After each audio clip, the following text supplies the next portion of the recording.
petition not be received, I'm sure you're not moving that, you have two options effectively, unless you want to move that not be received. I'll take number one. That'll be enough. That'll be received, yep. Is there a seconder for that? Councillor Paul Truscott. I'll put the motion. All in favour? Any opposed? That's carried unanimously. Are there any further petitions to be tabled? Item 10.1 is the Environment and Sustainability Advisory Committee meeting minutes for the 10th of December. This is pages 34 to 94. Councillor O'Keefe, are you moving this? Yes, Mr. Mayor. Is there a seconder? Councillor Wheeland. Any speakers or questions? Yeah, Councillor O'Keefe. Yeah, thanks, Mr. Mayor. I'd just like to move the officer's recommendation that Council receive and note the minutes of the Environment and Sustainability Advisory Committee that were held on the 10th of December 2024. Thank you. Any further speakers or questions? I'll put the motion. All in favour? Hang on a second. We'll just wait. All in favour? Any opposed? That's carried unanimously. Item 10.2, the Mary to Bay Rail Trail Advisory Committee meeting minutes for the 19th of December, pages 95 to 101. This is moved Councillor Phil Truscott, seconded Councillor Sanderson. Any speakers or questions? I'll put the motion. All in favour? Any opposed? That's carried unanimously. Item 10.3, informal meetings, record of matters discussed, 102 to 112. Is there a mover that we receive and note? Councillor Chapman, seconded Councillor Govers. All in favour? Any opposed? That's carried unanimously. Item 11.2.1 is the councillor meeting attendance for March 2025, pages 113 to 115 of the agenda. Is there a mover for this? Councillor Sanderson, seconded Councillor Govers. Any speakers or questions? I'll put the motion. All in favour? Any opposed? That's carried 10-1. Item 11.2, you got who voted against? Yep. 11.2.2, submission of motions for the National General Assembly, pages 116 to 128. Is there a mover for this? Councillor Wheeland, seconded Councillor Chapman. Any speakers or questions? Councillor Byrne. Thank you, Mr. Mayor. I'd just like to congratulate everyone who's put together these motions. It's extremely important that as a local government we have a voice at the federal level to highlight the issues that regional councils have. Sometimes our city counterparts are not aware of some of the challenges we face. More importantly, to have the support of the National General Assembly gives some weight to the regional residents' needs and concerns. Social housing, coastal protection, banning PFAS chemicals, road infrastructure funding and federal assistance grants, along with other motions from other councils, will drive support to maintain viable and livable communities for everybody. Yeah, thank you, Councillor Byrne. And I agree, these 5 motions, I don't think we've ever put 5 to a single National General Assembly before, but they reflect a number of the challenges that local governments across the nation face. Councillor Chapman. Mr. Mayor, I'd actually like to speak for this motion also. This goes to the National Assembly. But one of the main points that I'd like to see is right across Queensland is the implication of funding from the federal governments back towards the local communities. Since we've lost, this council's lost about $4.5 million through federal assistance grants, and this council has actually approached at the Local Government Association of Queensland a couple of times, and they virtually say their hands are tied. So by going up a level, I feel that this is fighting for our community, fighting for the money that's needed towards growing our infrastructure. Thank you. Any further speakers or questions? I'll put the motion. All in favour? Any opposed? That's carried unanimously. Item 11.2.3, the amended meeting procedures and standing orders, 129 to 181. Councillor Truscott. Thank you, Mr. Mayor. I'd like to move that Council table the amended meeting procedures and standing orders for council meetings and standing committees. A procedural motion. Yep. We don't need a second for that. And can we ask questions of a procedural motion like that? I think it might be just good to clear up. Maybe you could just, in moving it, explain the difference between what you're seeking to table and what's in the agenda pack. That's right. So this is the alternate one that is being presented. I believe that's with the change to the days. Yeah, it takes out the need for it to be an emergency. The words that needed to change from general business. So essentially what's being seeking to table instead of the what's in the agenda is moving the 10 business days notice for a motion. Correct. To 3 business days, and removing the clause. Not that part, that's the next part. Oh, that's what you'll deal with. Yeah. Oh, so the only thing This that's is just changed the- in this text is removing The the need grammar. for general business to be an emergency. Correct, yes. Okay, everyone got that? I move that it, sorry, Councillor Truscott's moved that it be tabled. All in favour? Any opposed? That's carried unanimously. And then, Mr Mayor, if I may, I'd move a motion here that Council 1 approves the amended meeting procedures and standing orders for council meetings and standing committees as tabled, subject to the following change. A, amending section 14.1 from 10 business days to 3 business days. And point 2, commences the application of the amended meeting procedures and standing orders for council meetings and standing committees at the next meeting of council. Thank you. Is there a seconder for that motion? Councillor Sanderson, any speakers or questions? Councillor Cosgrove? Thanks, Mr Chair. Question to the CEO, or maybe to the Director of Organisational Services. Why was the recommendation for 10 days made, and what would be the implications of changing to 3 days? Yeah, thank you.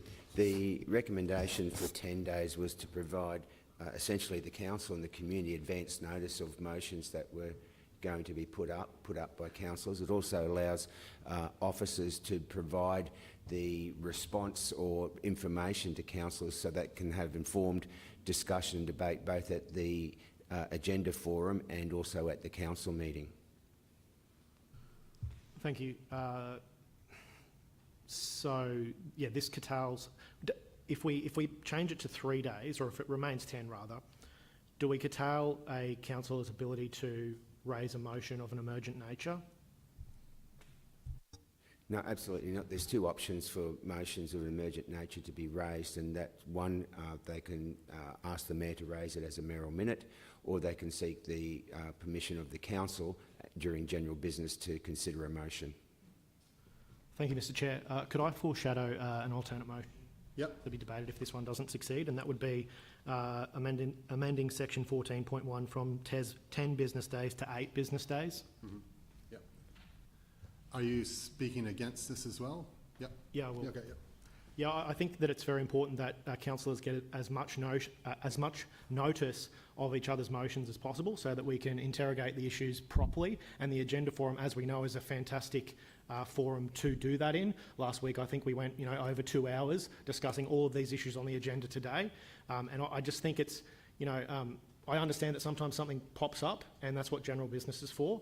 But otherwise, I really think that we should allow things to be, as much as possible, aired out in that week before, so then you can go away from that and seek further information from that process. So that's why I think 8 days is probably more appropriate, which would be, I take it, the Tuesday before the Wednesday agenda forum. Thank you. Thank you. Is there a speaker in favour? Any further speakers? I'll just wait. Councillor Truscott. Thanks, Mr Mayor. Yeah, look, I'm changing this from the suggestion of 10 business days to 3 business days. Presently, it's 2 business days, so in effect, this would turn into 5 days by bringing it to the Friday beforehand. I don't think 8 business days would actually have the effect, the desired effect that you're thinking, Councillor Cosgrove, because it would still bring it after the report the agenda comes out by 8 business days. It wouldn't, I don't believe, make that timeline.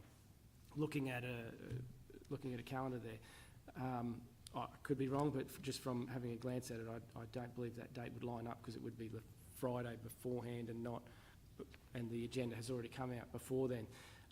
As mentioned, there are methods for urgency issues where they can be, and it's great where we have a great relationship with our Mayor where we're able to do that, but in some cases that might not happen, and I'm not wanting to foreshadow anything. I don't think that would happen, but I think it's nice to have the option there. I think where councillors, in the past, I think councillors do put motions in advance, in time to discuss them beforehand, and emailing them out to councillors to make them aware of them, which I think is a nice courtesy to do. And I think this just allows councillors that ability, should they feel that there is an issue that they need to raise, that they might not get the support of others, but have the ability to still do so at a reasonable notice period before the council meeting. Thank you. Any further speakers or questions on this item? Sorry? Councillor O'Keefe? Yeah? Thank you, Mr Mayor. I think that 3 days notice is completely inadequate. I've always found the agenda forums very helpful in informing decision-making around this table. I think that the foreshadowed motion of 8 days provides for adequate time for councillors to interrogate officers' recommendations or alternate motions suggested by any of us here as a collective, and so I will not be supporting the alternate motion put by Paul Truscott. Thank you. Well, that's the motion, yeah. Yeah. Can I just seek a clarification from Councillor Cosgrove? Is your alternate motion 8 business days or 8 days? 8 business days. Yeah. So that would come out before the agenda forum. It would come out before the agenda forum, but after the agenda has been published. Yeah, but it would still be published as a supplementary item. Yes, that's right, Mr Yeah, Mayor. it could be, yeah. Any further speakers or questions? So I'll put the original motion. Yeah, I'll just clarify this before I go to you then, sorry. I'll put the original motion, and then if that fails, we go to the foreshadowed motion by Councillor Cosgrove.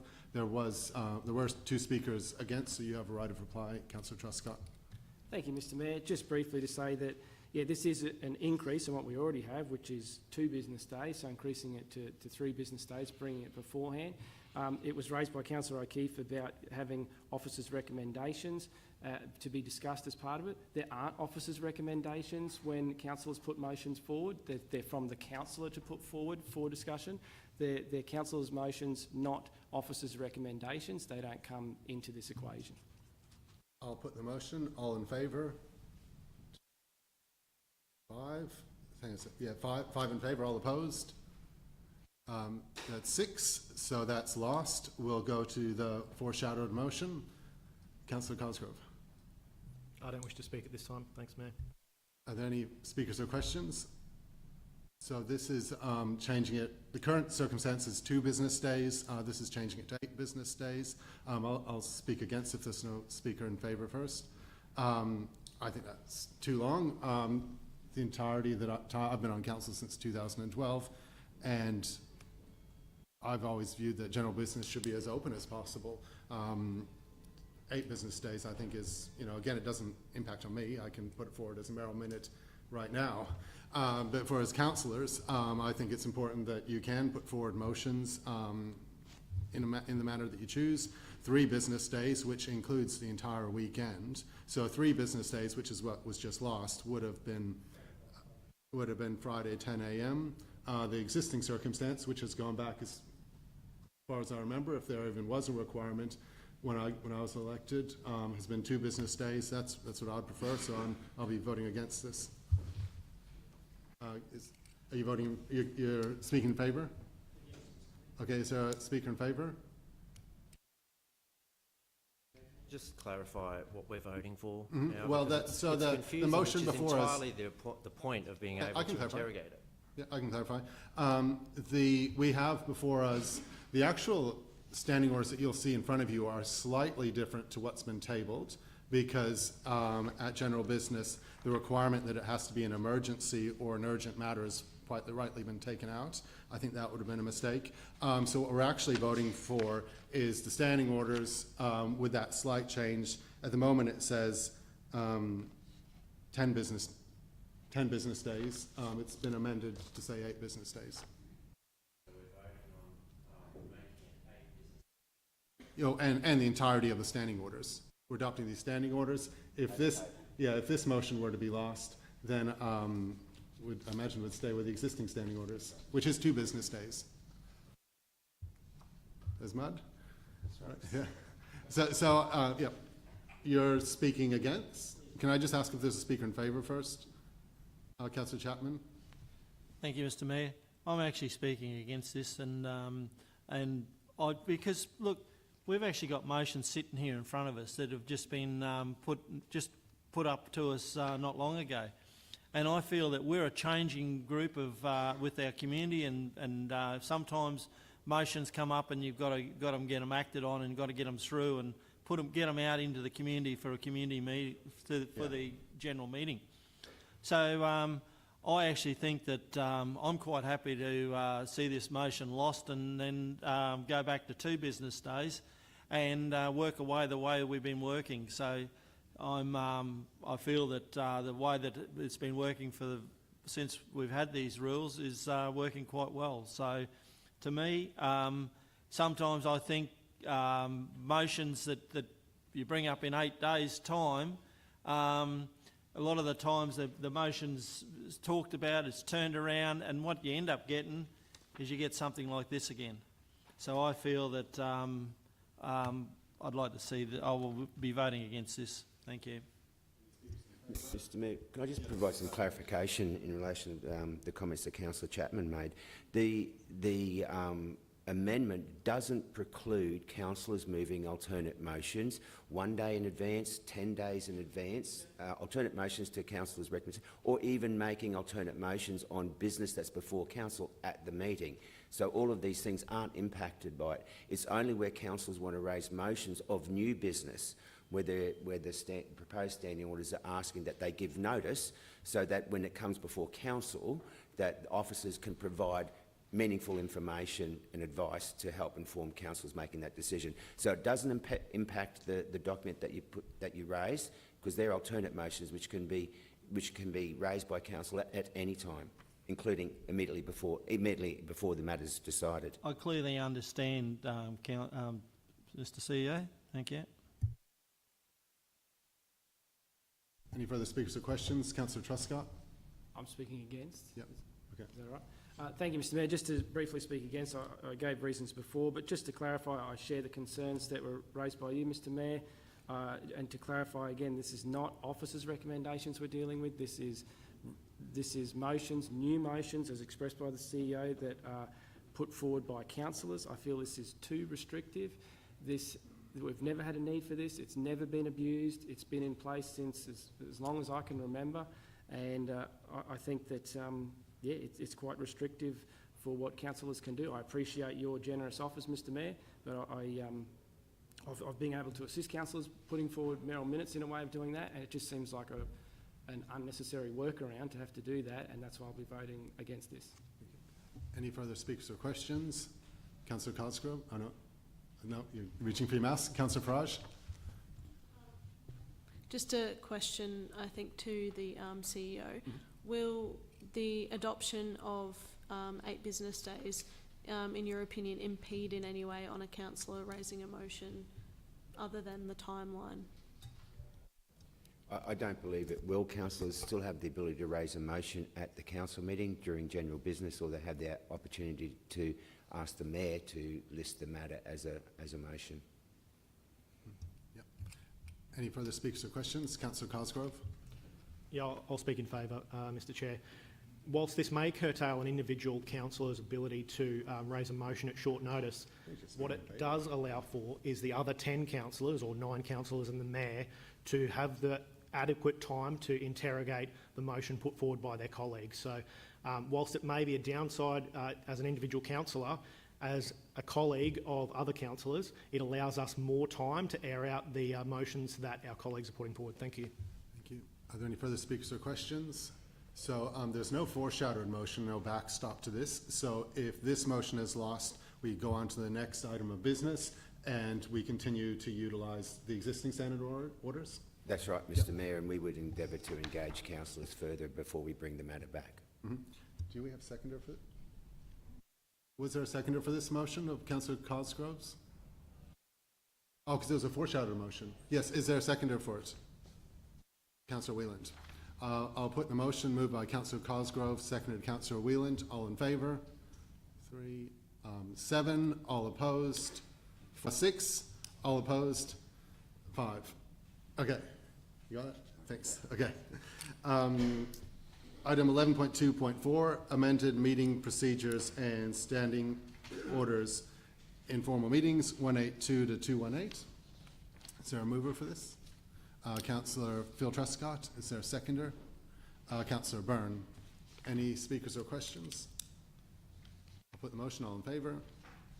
Any opposed? That's carried unanimously. Councillor Truscott? Thank you. I'd like to move the next motion, if I may. Okay, so we're going on to item 11.2.5, the redevelopment of Pyalba and Torquay Caravan Parks. Councillor Farage has left the room. She has a conflict. Councillor Truscott. Thank you, Mr Mayor. I'd like to move the motion that Council continue with the redevelopment of the Pyalba Caravan Park utilising the current park design. 2, continue with the redevelopment of the Torquay Caravan Park utilising the current park design. And 3, consider the provision of additional public open space, community group space and parkland as part of the review of the Esplanade Master Plan. Thank you. Is there a seconder for that? Councillor Chapman. Do you wish to speak to this? Or did you want anyone to do questions or anything now, or...? I think we're all happy for you. I can, Yep. Yep. Do you wish to speak to your motion? Yep. Okay. I'll wait to see you. 4 months ago, I supported the original motion that's in the report, but I did so with great hesitation. The only thing that got me across the line back then was the inclusion of community consultation. Otherwise, I would have opposed it. However, that hesitation has now come back to bite me, I feel. I feel that this report is heading in the wrong direction, and I should have listened to my gut back then, because now I believe I have heard the community loud and clear, and that is get on with it. The message I'm hearing is simple. Don't shut the Torquay Caravan Park down. The community has made it clear. In almost every single conversation it's come up, and it's our job to listen and show that leadership and direction. We've been elected to represent our entire region, and the overwhelming sentiment that I'm hearing is to keep the caravan parks as they are for generations now and into the future, to enjoy. Even internally, within council, the organisation is waiting for clear direction. The Esplanade has no shortage of parks. What it needs is direction, so let's provide it. We're here to make responsible financial decisions. This report suggests spending up to $50,000 just to create drawings before we even then go to public consultation. Spending $50,000 to plan something that might not happen, to then spend even more money, to then ask the community a question we most likely already know the answer to, I question how is that responsible? Just the amount of discussions we've had on this topic internally, from wages around the room, all involved, we've probably already spent more than that getting to this point. Right now, we're deep in budget discussions, looking at line items and making tough calls to cut costs. And it's challenging. We've spent a lot of time on it and had discussions about items similar value and questioned them. Do we really want to add $50,000 for something that might not happen? Does that sound responsible? But let's have a look at if we were to go down this path. What happens if the caravan park was an air park, despite already having more than ample public spaces for a region our size? And I'm sure there's plenty of other spaces around our region that would love to have that much attention put into a park in their area. Additionally, you've got annual depreciation and maintenance costs, and most importantly, we then lose an income-generating asset that actually reduces the rates burden on our community. There's a misconception that caravan tourists don't bring economic value, but the facts don't support that. Caravan parks don't just provide accommodation, they fuel our local economy. In fact, Australian government statistics show that Australians spent $14.3 billion on caravan and camping trips in Australia in the year ending 2023, an all-time high. And nearly 90% of that spending happens in regional areas like ours, directly benefiting local businesses. And if you want to fact check it, that comes from Tourism Research Australia. We have an opportunity right now to make a call and move forward. I don't believe that we can afford to turn an income-generating asset into an ongoing financial cost, not in our present financial situation. Will it cost to upgrade the park? Yes, but we will get a return on that. So I'm putting this motion forward to say let's stop wasting time, stop wasting money, provide direction, move forward, get on with it. Not just make a decision, but stick with the decision that council already made years ago and has already spent serious time and money on. Thank you. Thank you. Is there a speaker against? Yeah, yep. I've got a question to the CEO. With this, I'm a bit confused. So this council is saying that we're not, this motion today is not about shutting the caravan park. So, Mr. CEO, is it guaranteed that the caravan park will not get shut, as we've been told?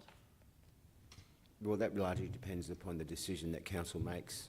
So the the motion that we're looking at today, the motion on the table, is to continue with the works. That's the motion being considered. If you're referring to the officer's recommendation, that doesn't mean that the caravan parks will be closed. And I don't think if the council's accepted the officer's recommendation that that certainly doesn't mean the caravan parks closed. It just means that you go through public consultation.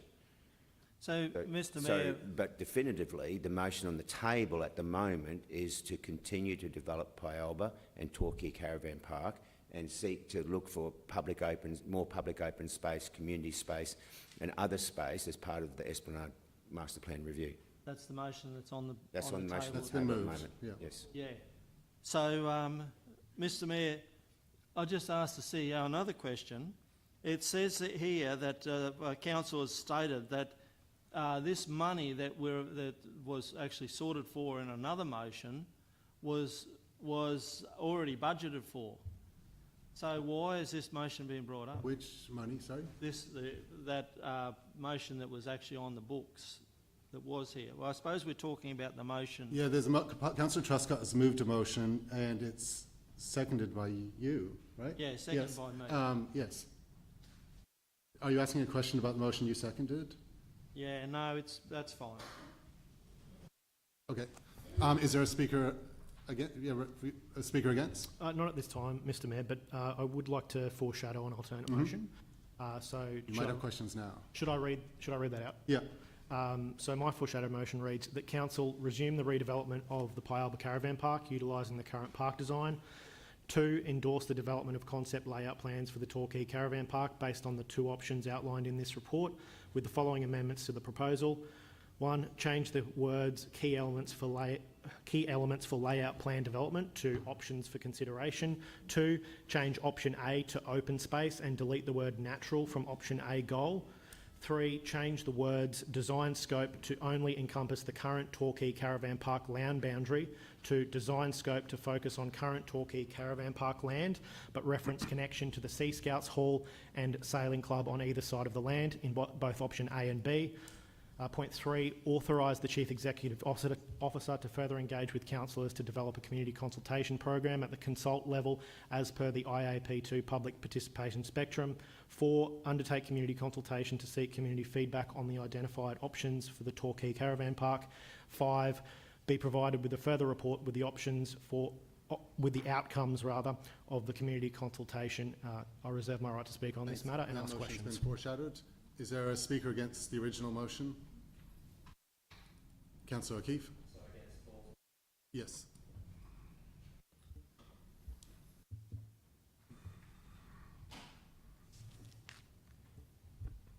Thank you, Mr Mayor. Councillors, I will be speaking against this outrageous alternative proposal to spend $22 million of ratepayers' money to redevelop the Pyalba and Torquay caravan parks without any public consultation.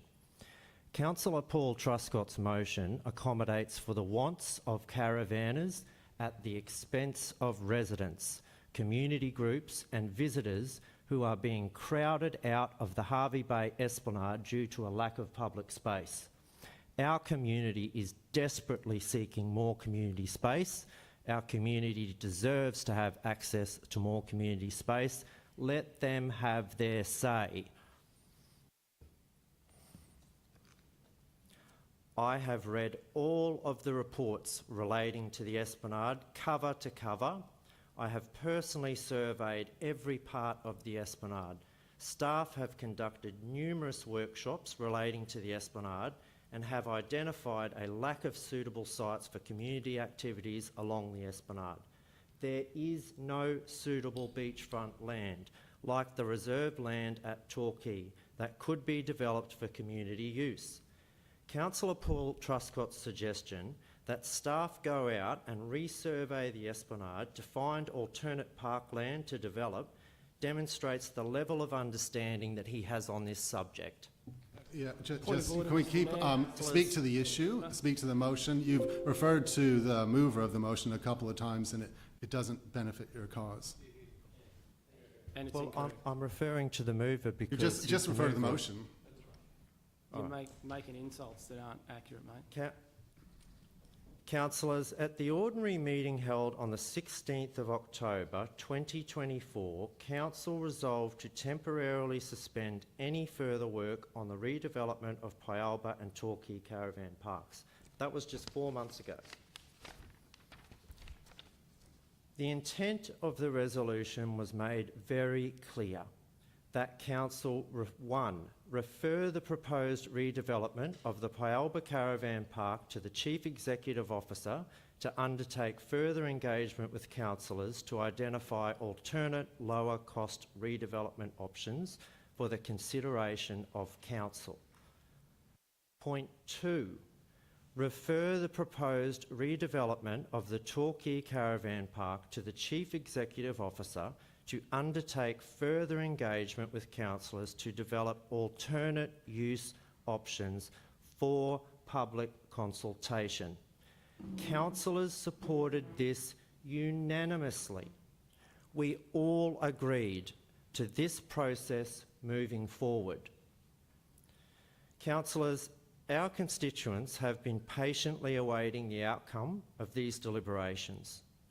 We have spent a considerable amount of time workshopping lower cost options for Pyalba Caravan Park, and we have developed alternate use options for the Torquay Caravan Park for public consideration. Councillor Cosgrove is about to table a report for us to confirm the next steps for the redevelopment of the Pyalba Caravan Park and detail the alternate use options for the Torquay beachfront site to go to public consultation. The public have been promised the opportunity to have their say on redevelopment options on the Torquay beachfront site. Our community deserves to have a say and share their thoughts on alternate use options. Our community is desperately seeking more community space. Our community deserves to have access to community space. Let them have their say. The motion put by Councillor Paul Truscott to disregard public input and proceed to spend $22 million of ratepayer money without public engagement should not be supported by anyone in this room. Is there a speaker in favour of the motion? Councillor Phil Truscott. Yes, in my way of thinking, I can't really understand the motivation for having more parks, especially in Harvey Bay. When I was first elected in 2012, the cost to maintain and replace infrastructure in parks, as a lot of people will remember in this room, was 26 cents in the dollar, according to the CEO. Our goal back then was to reduce this huge figure. At some stage, when we have more money down the track, I would be very happy to enhance and add beach disability access to an existing foreshore park, as we have plenty of room to expand that's already there. In Toscanes, there was 3 groups of people in the entire Esplanade, 2 to 6 in number. Now everyone knows that I love dot points, so here's my dot points for not closing in caravan parks and having more parks. Number 1, council loses money on just about everything, but caravan parks make money. We are currently doing a budget and we're looking at ways to save money, not reduce income. If we change the use of the ratepayers of this park, ratepayers will have to pay an unknown figure to the native title. That could be perhaps hundreds of thousands of dollars. If we leave it, we pay nothing. People travel from, for example, Melbourne to come to these caravan parks. They will not come to a green space. People in caravan parks spend a lot of money in the region helping economic growth and tourism. Foreshore caravan parks is one of our major assets of the Fraser coast compared to most other local government areas. And most of all, and my last point is, nobody has ever asked me to close a caravan park. In fact, quite the contrary. I was at a coffee shop this morning and a lady said, what are you doing today? I said, we're talking about caravan parks. She said, what about it? And she said, well, I told her what we were doing or what the motion was. And she said, well, you know, you make a decision to leave them open because I never look at council business at all. And that's the majority of people. So that's my point. Thank you. Thank you. Is there a speaker against Councillor Cosgrove? Not at this time. I'll reserve my right Yeah. to speak, but I have a series of questions, Okay. Mr. Chair. First, I'd like to apologise to the directors that I probably won't be facing you when I ask the questions, but yeah, hopefully you enjoy the back of my head. So firstly, to the Director of Water and Waste.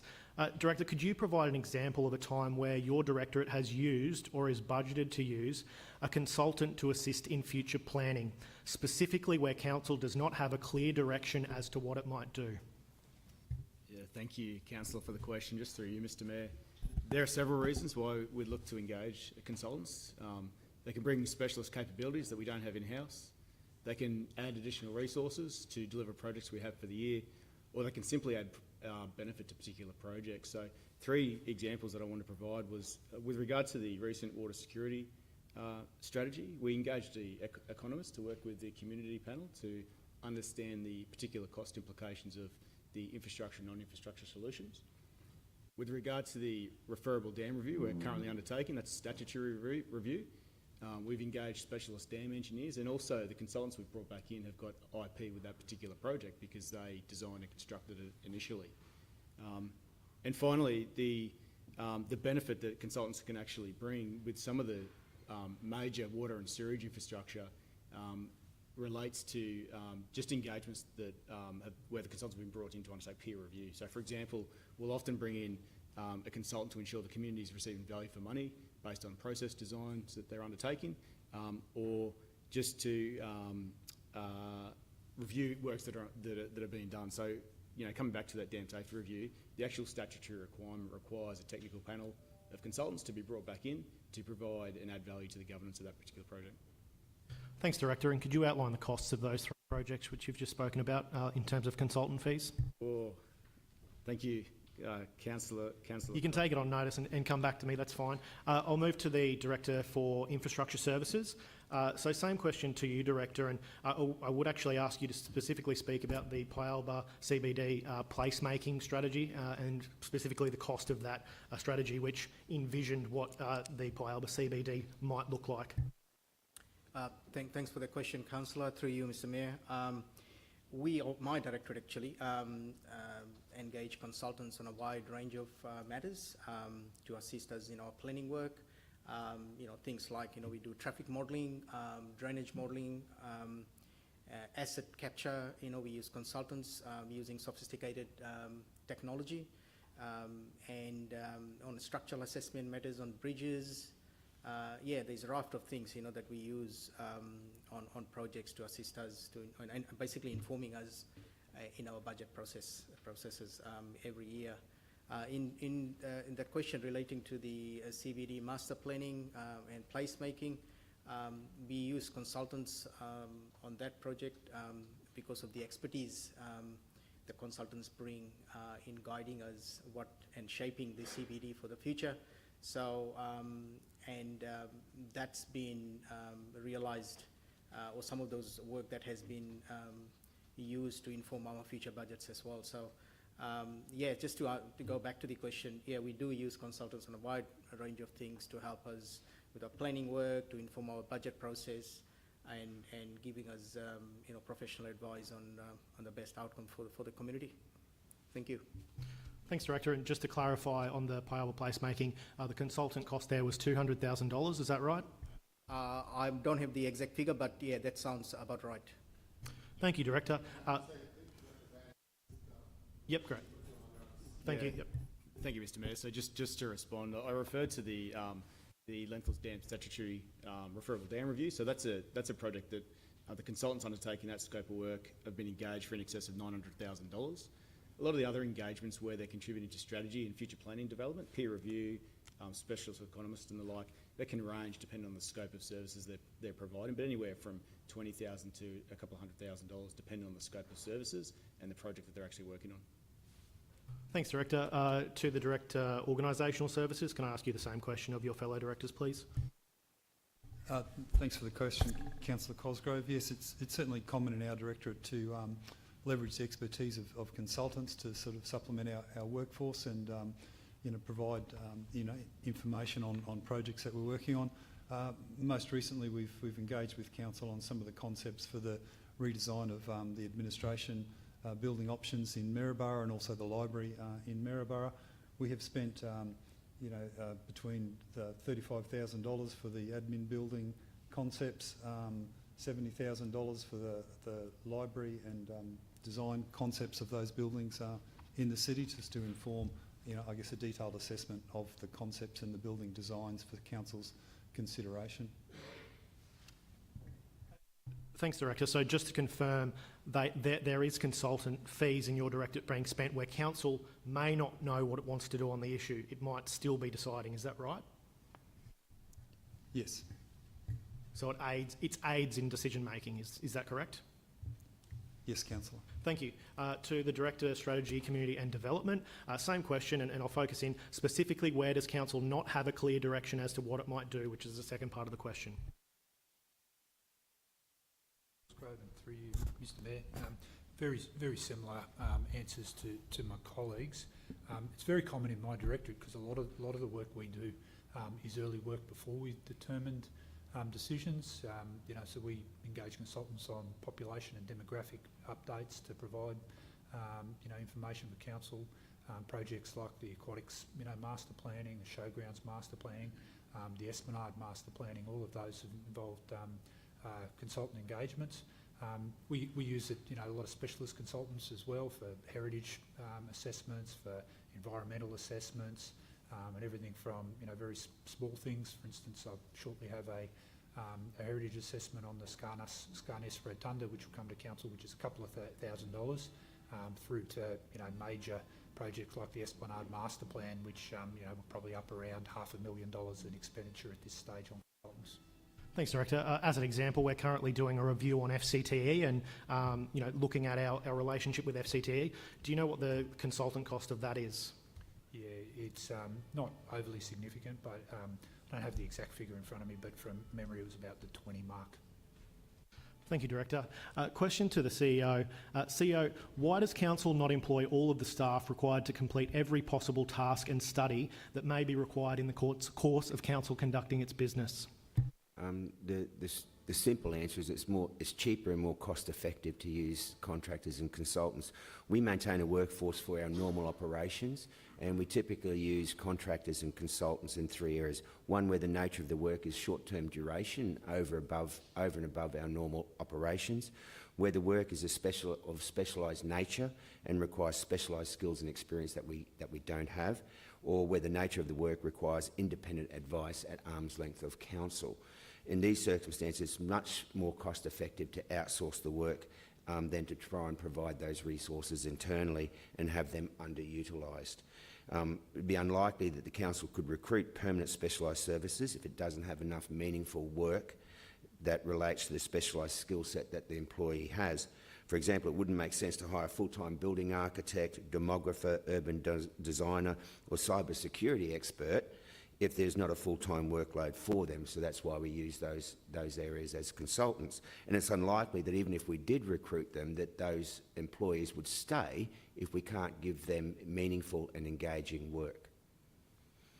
Thank you, CEO. So in your opinion, would you say that the potential consultant cost outlined in this report we're dealing with at the moment is the ordinary business of council and making decisions? I would say yes, it's consistent with the ordinary business of council. Ultimately, it's a council decision. If you're going to, my recollection of the discussion with councillors was that if the council is going to do public consultation, then the public needs to understand what the options are, and those options might be able to be explained on paper, but it's much more effective if the community who are being engaged can visually see what the alternate options to a redevelopment caravan park might look like. Thank you, Mr. CEO. Mr. Chair, I also have now just a few questions for the Director Org Services and Director Community Strategy and Development. And I thank both those directors for being forthright in providing information to me on this matter as it's come forward. But Director Organisational Services.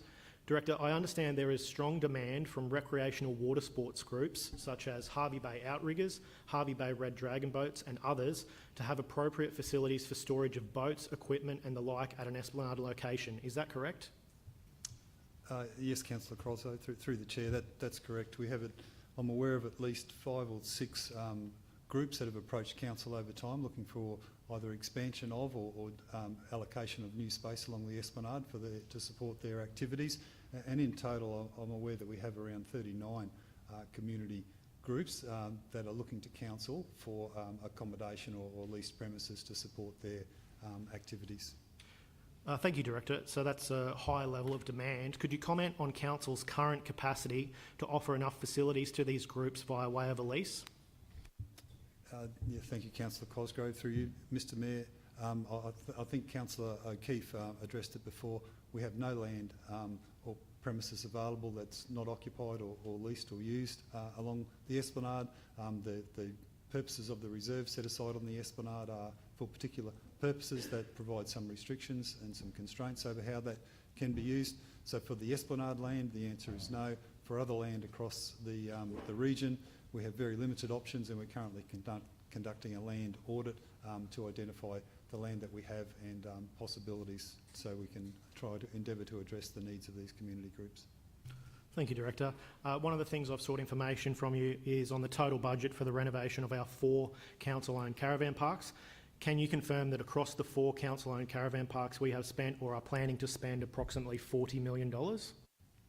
That's correct, Councillor Cosgrove, and I guess the parks in question on the agenda today, the estimates are $8 million to refurbish Torquay and about $14 million for Pyalba. Thank you, Director. So now I want to ask some questions which come out of looking back to the report that we got in September. The September meeting, there was a report and there was a very large request for further information document. If councillors want to go into the September meeting folder, they'll be able to find that request for information document there. So firstly, on page 4 of the request for further information from the September 2024 ordinary meeting, it talks about data from a survey of caravan park users who stayed across our 4 parks between December 21 and December 22.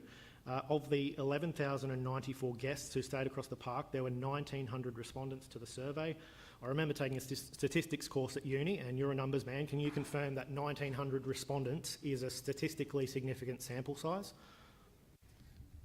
Thanks for the question, Councillor Cosgrove. Through the Mayor, I'm not a qualified statistician in the nature of the survey. I'm not sure I could say with confidence that it's statistically valid, but certainly I think it's a representative sample. 1,900 responses is about a 17 response to the number of guests that applied, and that would be in excess of many of the surveys that we conduct in the organisation to understand the public sentiment. So most certainly it would be a representative survey, and I think that the results of that survey could be relied upon to draw reasonable conclusions on how the parks are served.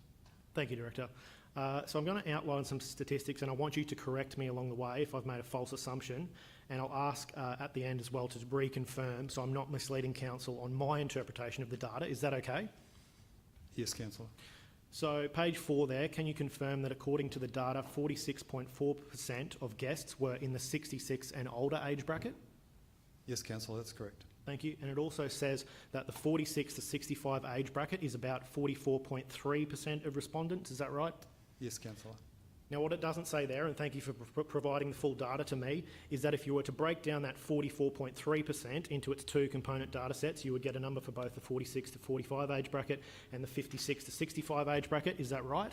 Yes, Councillor. So I just want to focus in on the 56 to 65 age bracket. You sent me the data which had Pyalba at just shy of 28%, Torquay 33%, Scarness 36%, Burham Head's 30%. So I did some rough maths, so I just added those numbers up, and I know that's not entirely accurate, and I got 31.5%, but that's crude maths, so let's just call it 30% across the 4 for the 56 to 65 category. Would you say that's a fair assumption? Yes, Councillor, I think that's a reasonable estimate based on the results of the survey. Okay, so just to reconfirm, we've got 46.4% of respondents to the guest survey in 66 and over bracket and circa 30% in the 56 to 65 bracket. So with those numbers, would it be a fair statement to say that over 75% of the guests, 3 and 4 in our caravan parks are above our median age of 51, which is the highest of any local government area in Queensland? Yes, councillor, I agree with your math on that. Thank you, Director. So I want to turn to page 12 of that request for further information, which deals with the occupancy rates of both the Pyalba and Torquay caravan parks, but I specifically want to ask about Pyalba. So for people who don't have the document in front of them, there is a table at the bottom of the page outlining the occupancy rates of Pyalba Caravan Park, then with an annual average. So I think to fairly assess this data, we should drop the years 18, 19 and 19, 20 because of COVID. Is that a fair assumption, Director? Yes, councillor. We certainly, the occupancy of our parks was certainly impacted by the COVID restrictions around the nation, so I think it's fair to discount those results. What about the a small part of the first half of that financial year? When did COVID break? Okay. Well, regardless, I'll still drop it to be charitable. How's that? So once again, I've done some calculations across 4 years, and I just want to make sure I'm not misrepresenting the data. I'm taking those last 4 years in the table there, and I'm going to say that the 4-year average annual occupancy at Pyalba is approximately 54%. Is that a fair representation? Yes, councillor. Thank you. So just to summarise, confirm that I've got this right, we currently have an inability to properly house various water sports groups. There's approximately $40 million capital costs on caravan park upgrades across the 4 parks. 46% of guests are over 66 and over 75% of all caravan park guests are above the age of 56, which is above our median. And the Pyalba Caravan Park has an average annual occupancy of 54% averaged across the full 4 years of data. Have I got all that right? Yes, councillor. Thank you, Director. Appreciate your help. I'll move to the Director of Strategy, Community and Development. Director, we discussed last week in the agenda forum the lack of budgeted capital upgrades to the publicly accessible sections of the Esplanade in the 10-year capital plan. I understand you are bringing a report to the March ordinary meeting which may seek to recommend some projects and also recommend allocating some budget to do detailed design work on some of those projects. Is that correct? Yes, councillor, that is correct. Okay, so if it's not confidential, what is the proposed budgetary allocations that your draft recommendation will put forward? Yeah, through you, Mr Mayor, and thank you, Councillor Cosgrove. So this is in consultation with my colleague Devendra, because it's actually his budget which will have the capital, but I understand... So could I just interrupt there? I don't know if that's appropriate to disclose that, because I'm the one that authorises reports to go to council. I haven't seen the report, so I'm not comfortable with disclosing a report that I have to approve in a public environment. That's fine. So to say it's significant or not significant. Yeah, so what I can say without disclosing any of that is I'll be briefing council on Monday next week with the list of the top list of 30 projects. I expect that they, assuming council then endorses that work at the March council meeting, they would be rolled out over a number of years with some focus on some high impact pedestrian improvements, crossings, widening footpaths, those types of things. But it'll be a 5 to 10 year program to roll those out, ideally commencing with detailed design next year. Thank you, Director. Can you outline at this stage what is in our current 10-year capital plan for upgrades to the Esplanade that are for everyone and improve livability? What budgetary number are we talking about? Yeah, through you, Mr Mayor, and my colleague Devendra may have more detail on this. What I can say is there's not significant amounts. There is another report on the agenda later, which is the Local Government Infrastructure Plan, which highlights that the Esplanade is our preeminent public space and suggests that we have been collecting since 2014 infrastructure charges, which should and theoretically do get allocated to the Esplanade. We don't have significant allocations in there at the moment. The last significant work we did there was probably 4 years ago when we did the seafront parkland upgrades, and we don't currently have budgeted plans for major works. Thanks, Director. So if I could get some assisted guidance from the Director of Infrastructure Services, what's the number? Is it circa, $1 million? Is it $5 million? Is it less than 10? Can you give me a ballpark on what we're talking about? Upgrades for everyone on the Esplanade, what are we budgeted for in the 10-year capital plan? Thanks for the question, Councillor. Through you, Mr Mayor. I don't have all the figures in front of me, But yeah, there's not a significant amount in the 10-year plan. The reason being is we're still waiting for a lot of the work to be done to inform the budget. So there's, as Jared, my colleague mentioned that his area is bringing that body of work to council. So hopefully that will inform council how much we need to allocate in the future years to realise those outcomes. Thanks, Director. I'm not getting a number here, but would it be fair to say that you wouldn't classify $40 million as insignificant? I mean, I'm thinking like 1 million, 2 million, 3 million. I'm not thinking 40. Is that a fair assumption? Yeah, I would say it will be around a couple of million, not around the tens of millions in the 10-year plan. Okay, we'll call it a couple of million. Back to the Director, Strategy, Community and Development. I want to ask you about the Esplanade Master Plan, specifically page 6, which outlines, I guess, what you might call vision statements for each of the villages on the Esplanade. So you've got the 5 villages of Point Vernon, Pyalba, Scarness, Torquay and Urangan. So at the Scarness village, the tagline, which is the line at the top on that page, which is in quote marks, the tagline vision statement for Scarness village is a place to play night and day. Is that correct? Yeah, through you, Mr. Mayor, and thank you, Councillor. That is correct. Thank you, Director. In your professional opinion, do you think a caravan park is a strong driver for promoting increased nightlife activity in the Scarness node? Through you, Mr. Mayor, and thank you, Councillor. At the risk of moving too far into opinion, rather than professional advice, it's not necessarily the ideal driver of nighttime economy. Some of the comments which are made earlier in terms of different types of tourists and value for those things. For instance, a hotel guest will spend 2 to 3 times as much on their accommodation. They'll spend 2 to 3 times as much on their food and beverage per day. They'll spend 3 to 5 times as much on tours and activities per day. So if you're comparing it to another type of tourist, it definitely has a much lower economic impact. Not insignificant economic impact, but in a comparative sense, it is significantly lower than other terms of economic impact. That comparison piece, though, I think where your starting point from is important. If it's a caravan park or nothing, then it could be a plus. If it's a caravan park or an alternative in terms of hotel accommodation across the road, it is a much less economic driver than those alternative types of tourism. Thank you, Director.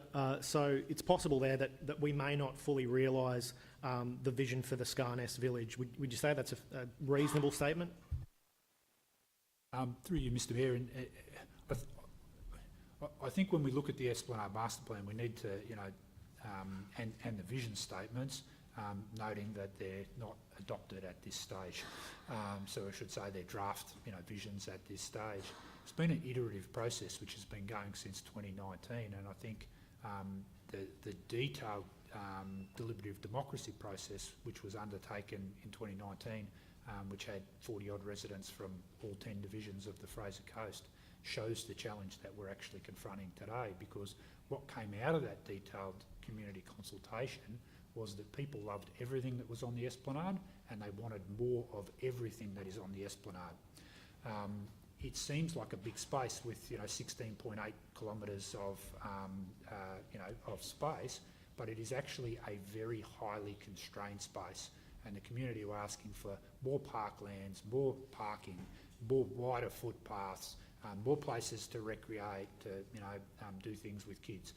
Big focus, as has already been mentioned, on more opportunities for water sports activities and the like. So that overarching thing is yes, there are challenges with achieving those draft visions, and there's going to be a whole range of interventions, both public and private, that are going to be required if we're to achieve those visions. Thank you, Director. To assist with the next part of the question, I'll read out the Torquay Village tagline and description. So Torquay's headline vision statement is a place for health and wellbeing, and the 3 points under it are Torquay should be a hive of activities, both water and land recreation, an ideal swimming beach, and recreation space to relax, keep fit and engage with community. Director, do you think that the Torquay precinct has enough recreation space to service our current needs? Through you, Mr Mayor, and thank you for your question. My short answer, and I know it can be verbose, my short answer is no. The longer answer is there's a whole range of ways that you can address that. And the Esplanade Master Plan and the report we're bringing will allude to a whole range of those. We have a shortage of recreation community facilities right across the region. Part of the challenge is that it's not only the Esplanade where we have a shortage of those, but we have a shortage of them off the Esplanade, which encourages vast majority of people to go to the Esplanade for all of their recreational activities, both residents and tourists. So there's multiple ways we can address that. Some of it will be Esplanade upgrades. Some of it will be creating nodes in other places so that not everybody has to go to the Esplanade, particularly for things that aren't required to be on the Esplanade. Thank you, Director.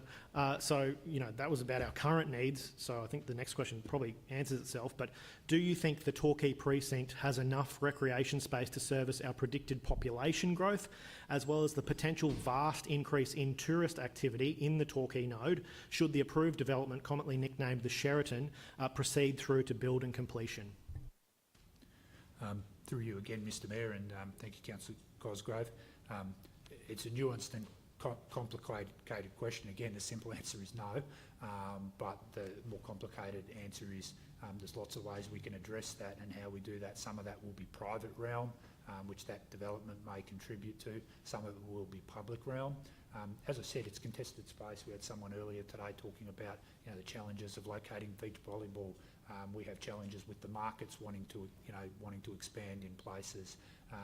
We have challenges all over the place down there. I think some of our interventions, if assuming we follow through with those in future years, I like to look at the Esplanade and think that there's three kind of key things. It's a road for cars, it's an environment for a whole range of reasons, and then it's a people space. At the moment, our current treatments put cars first, the environment second, and people last. And the Esplanade Master Plan seeks to flip that so that people are put first. Then the environment stays in the middle there as a critical factor, and that we not get rid of the importance of cars, but we make them subservient to people rather than people being subservient to the cars. Thank you, Director. Councillor Truscott, do you have a point of order? I do, please. In the standing orders, do we have... No. There's no point of order? No. Okay. Sorry, Councillor Cosgrove. Thank you, Mr Mayor. And back to the Director. Director, could you talk about our region's demographics, specifically the fastest growing age demographics according to census and other official data? Through you, Mr Mayor, and thank you, Councillor Cosgrove. I'll try and be brief. Current stats, which councillors would be aware, our current average age is 51 compared to the Queensland average age of 38. In the last official census period, we aged at 1.5 times the rest of Queensland. So Queensland went from 36 to 38. We went from 48 to 51, so 1.5 times share. In terms of the fastest growing at that time, 2021 last official stats, it was actually the over 70s that were fastest growth, and then the over 65s. I suspect when the 2026 census is done next year that we will have continued to age faster than Queensland in the last 5-year period, and you've just got to look at the anecdotal evidence of the number of over 50s villages that have been built or approved and not yet built since the 2021 census. Thanks, Director. So as a community that is already the most aged local government area in Queensland, we're actually looking at increasing rather than decreasing the gap between our median age and the Queensland median age? Through you, Mr Mayor, and thank you, Councillor Cosgrove. I think that's the likely outcome. I don't want to suggest it's the desired outcome or that we are aiming for that, but that is clearly what is happening. And what are some of the challenges that having, essentially outcompeting other regions to be, not like Australia has an ageing population, but should we be, what are the challenges with outcompeting other regions to be the most ageing? Through you, Mr Mayor, again, and thank you, Councillor Cosgrove. The challenges are very diverse. The ones that jump out at the top are, how do we make sure that we've got a health system that functions? How do we make sure that we've got the right types of community facilities? How do we support people, to age in their homes? How do we make sure that we've got the right diversity of housing, across our community to support both, our current community, but also that rapidly ageing community? Making sure we've got the infrastructure, things like, having appropriate footpaths and public transport services, and all of those things are critical. It's very interesting when you actually look at it. Some of the desire of council for us to attract more younger people to the region. A lot of the services and facilities that the most aged people need are quite similar to the youngest residents. They do need good quality open space. They do need good footpaths and networks. They do need public transport because they're less likely to drive. Thank you, Director. So as the Director overseeing the Parks strategy, can you outline any of the known benefits of high-quality public green space? Through you, Mr Mayor, and thank you, Councillor Cosgrove. They're multiple. There's significant research on, the mental health benefits of, having green space, being able to look at it, being able to get out into it. There's significant issues around air quality. People who live in areas with lots of trees and green space and natural open space get those air quality benefits. You also have the notional benefit of when people can get outside and recreate and exercise, they generally tend to be a lot healthier. And in environments with lots of high quality green space, people tend to have improved health metrics across most indicators. And generally, as we densify, if we increase density, public green space increases in importance, is that right? Again, through you, Mr Mayor, that is correct, Councillor Cosgrove. All of the public research on that says if people have less private open space, they need good quality public open space. Thank you, Director. What about the effects of green space in relation to adjacent land values? Is there any research on this? Through you again, Mr Mayor, and thank you, Councillor Cosgrove. There is, and you can see that both anecdotally, but there are a number of studies which confirm it as well. Areas which are, have well-established tree canopies, shady areas, nice green spaces, tend to have a value uplift compared with similar types of housing that does not have those aspects. Thanks, Director. And it's not your forte per se, but can I say that if can I ask if there's an increase in land values, then that actually increases the rateable valuation of properties that councils can then charge rates on? I think because I've answered a lot of questions, I do know the answer, but I might let my colleague, Director Parsons, answer that. Sorry, Councillor, could you just repeat that question? I'm just asking if land values increase, does that increase the rates take from that land?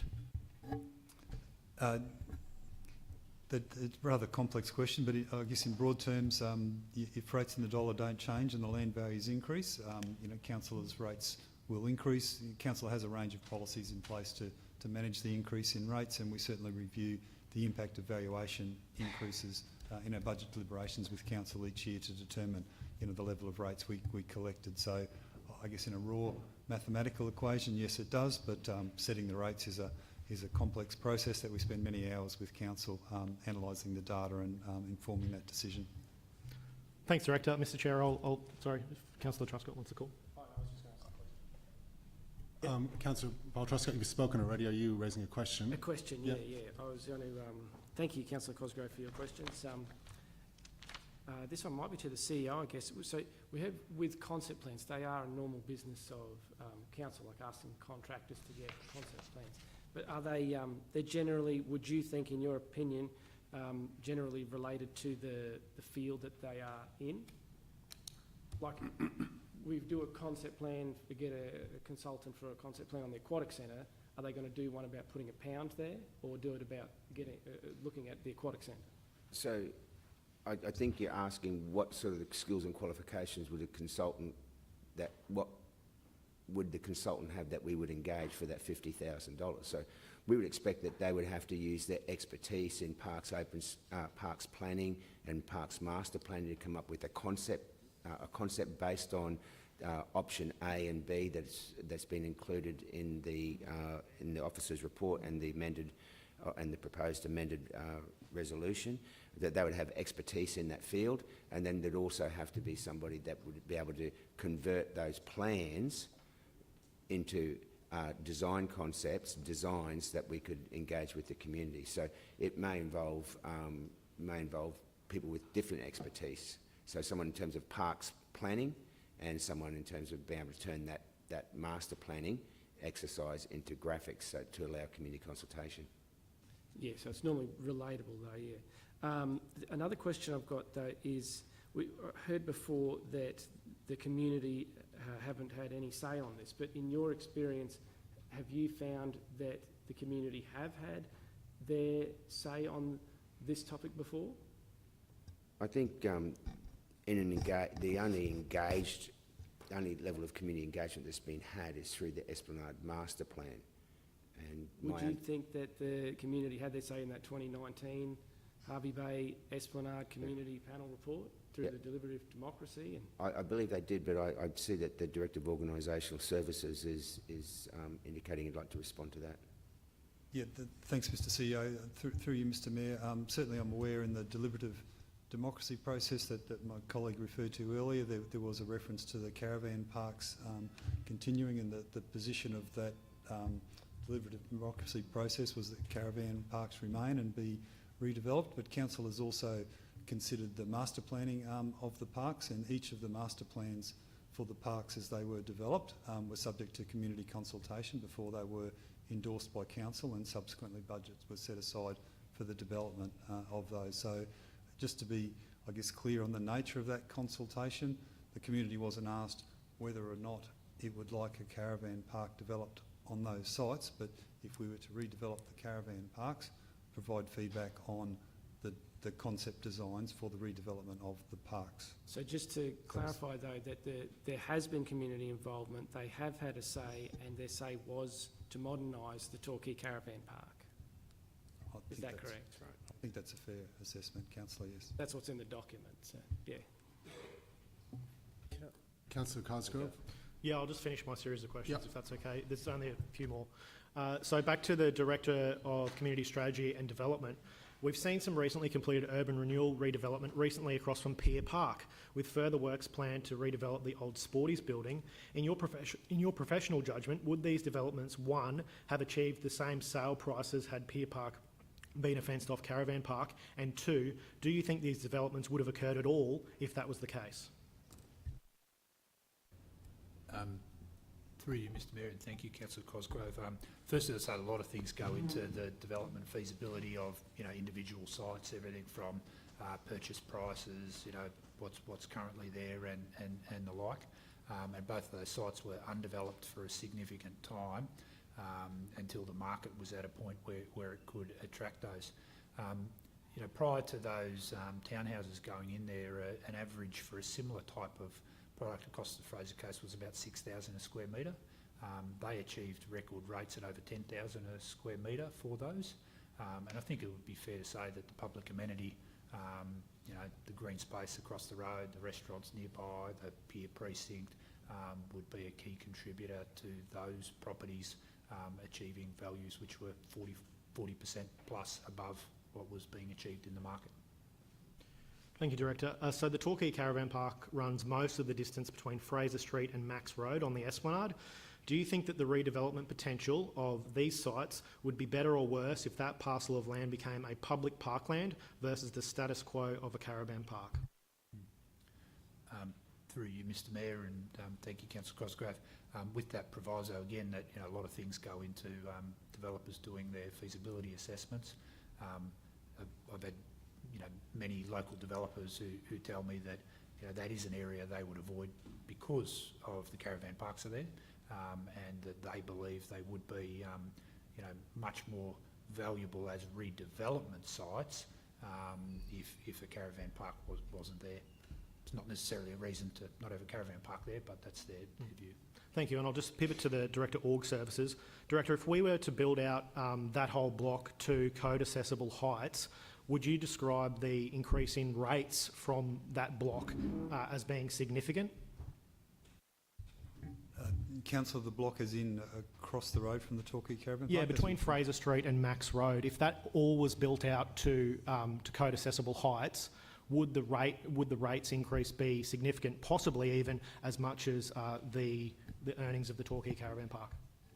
Yeah, absolutely, Councillor. The increase in rates in that it's quite a significant parcel of land, and the planning height, as I understand it, would allow quite a densification along there. So there would be a significant increase in our rate take should those blocks be developed. I couldn't take an estimate off the top of my head as to whether that would equate to the revenue of the caravan park, but I think it would certainly be of that order, if not more, would be my estimate. Thank you, Director. So back to Director Carline. Within the planning scheme, could you just tell us about, so each of our nodes, so Pyalba, Scarness, Torquay and Urangan, can you talk about their proximity to a caravan park? Does each node essentially have a caravan park in it or very close to it? Through you, Mr Mayor, and thank you again, Councillor Cosgrove, for the question. All of Pyalba, Scarness and Torquay have council caravan parks in them, or adjacent to them, and Urangan doesn't have a council caravan park, but it does have a private caravan park very close to the pier precinct. Thank you. My final question to you, Director, is essentially a thought experiment in your professional opinion. I want you to envisage Scarness, which has the caravan park locked in now for at least the next 30 years, or Torquay with a premium oceanfront parkland. So the thought experiment is, over the next 30 years, which of those two nodes would you see flourishing more from an economic perspective? Through you again, Mr Mayor, and thank you, Councillor Cosgrove. Again, a very nuanced question which will depend on a whole range of interventions by both private players and council interventions, maybe state government interventions. All else being equal, assuming equal levels of investment by council and things like that, I think it would be fair to say that an area where you don't have a caravan park in front of it is probably more ripe for private investment that comes from that, and it feeds itself. So if all else was equal, and it really is, then I think you could see that area go ahead further in the absence of a caravan park. Thank you, Director. Thank you, Mayor, and thank you, colleagues, for your patience. I'll reserve my right to speak. Thank you. Thank you. We've had Councillor Truscott speak in favour, Councillor O'Keefe against, Councillor Truscott in favour, so I'll call for another speaker against. Councillor Byrne. Thank you. I promise I'll be a little bit shorter, so thank you, through the Mayor. Basically, I would just like to point out that the original motion was unanimously passed by everyone sitting in this room. The intention was for the whole community to be given the opportunity to have their say on the caravan park redevelopment. To have a change of direction is fine, but to take away the opportunity for the whole community to express opposition or support for the concepts that have yet to be designed is not the intent of the original motion. To me, this is a portion of residents that have spoken before the intended consultation has even occurred. If the community knew this was how it was to be, fair enough. But many have asked when the consultation will happen and what it will look like. So where is their voice in this motion? I cannot support this motion based on the inability for those people to have their say. Is there a further speaker in favour? Councillor Sanderson. Thank you, Mr. Chair, and thank you, colleagues. Everyone knows here in this room that I understand that it's very important to have vision and look to the future, and please hear me when I say this today. I also understand that we may not agree on things, and that's the beauty of democracy. As part of any vision, we do need to consider and the sentiment and the position of the people of where we are now, and what we believe would be the right decision longer term in anything we do.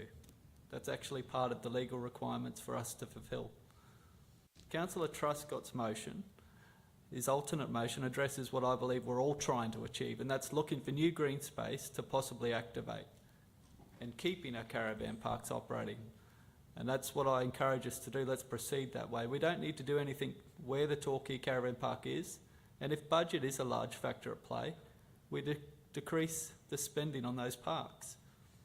I think more green space along the Esplanade would be good, but it doesn't need to be at the expense of a well-loved caravan park. I understand the foreshadow motion wants to go to community consultation, and I do respect the words of Councillor Byrne. And yes, I believe that's important. Though when community sentiment is pretty clear, I don't think spending money when the sentiment will only become louder is the right decision. I believe our community have had their say, and we don't need to spend a large sum of money to determine this.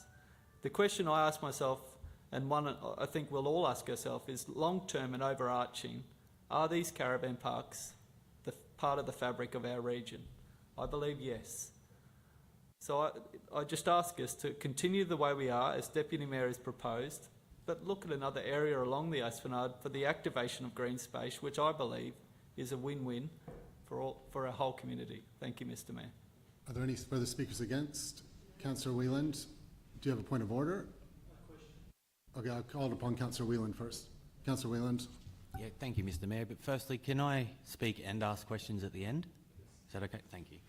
I just indicate we've got a timing system for it. Okay, yeah, no problem. Thank you.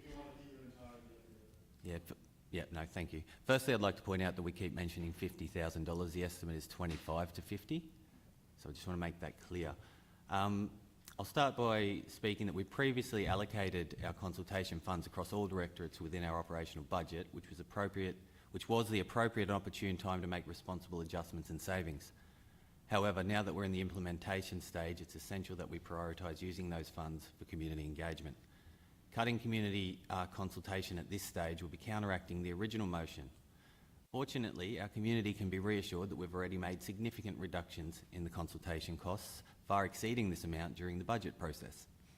This responsible and conservative management ensures that we can maintain meaningful community engagement while being responsible in our management of public funds.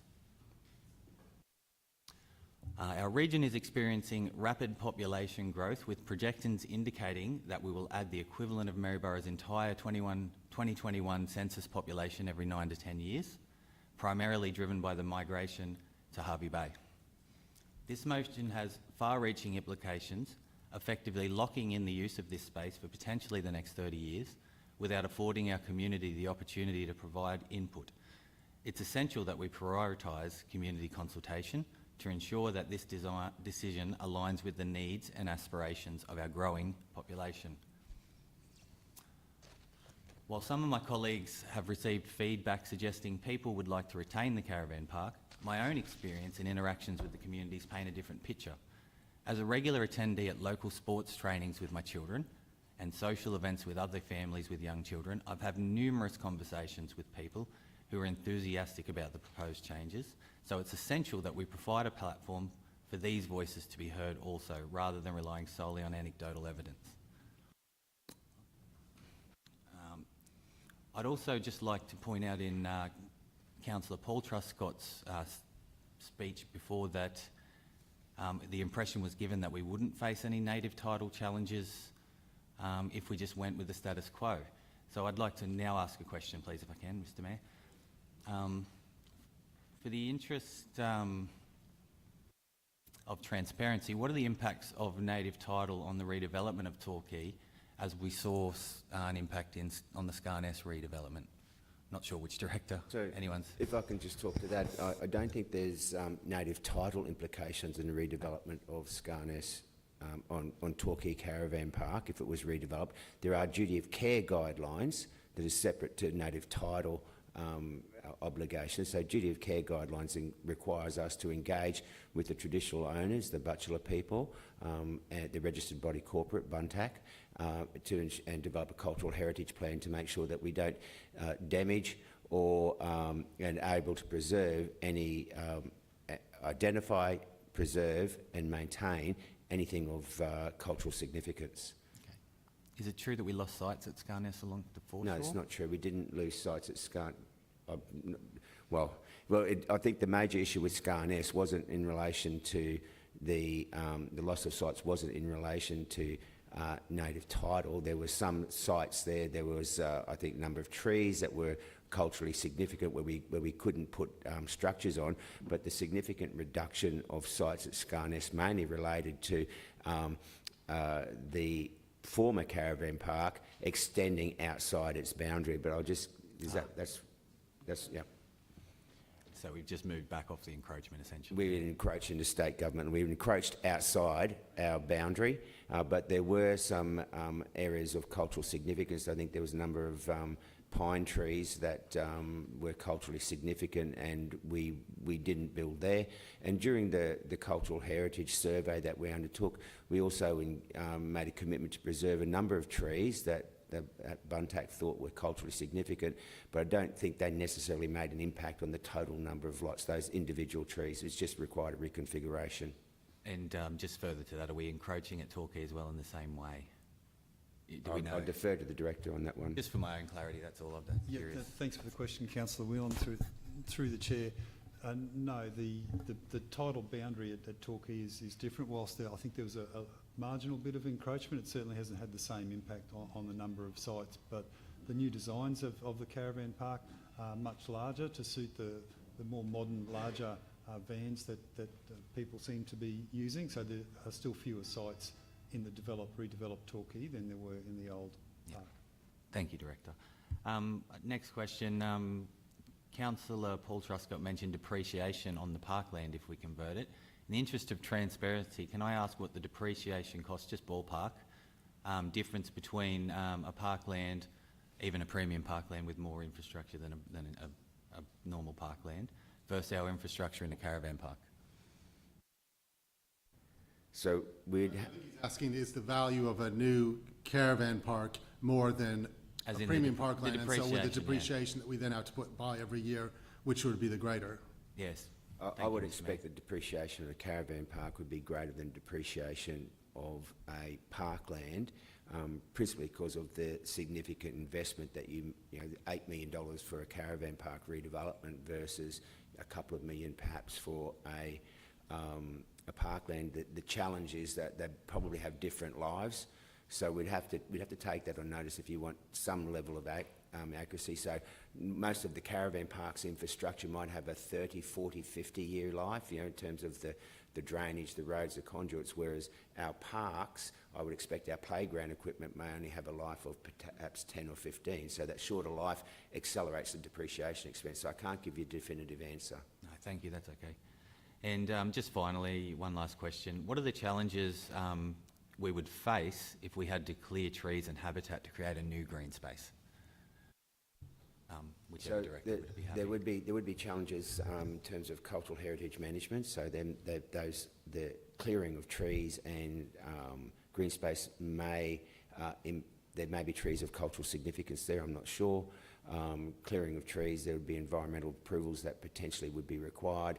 There may also potentially be impact on the stability of the foreshore dual system.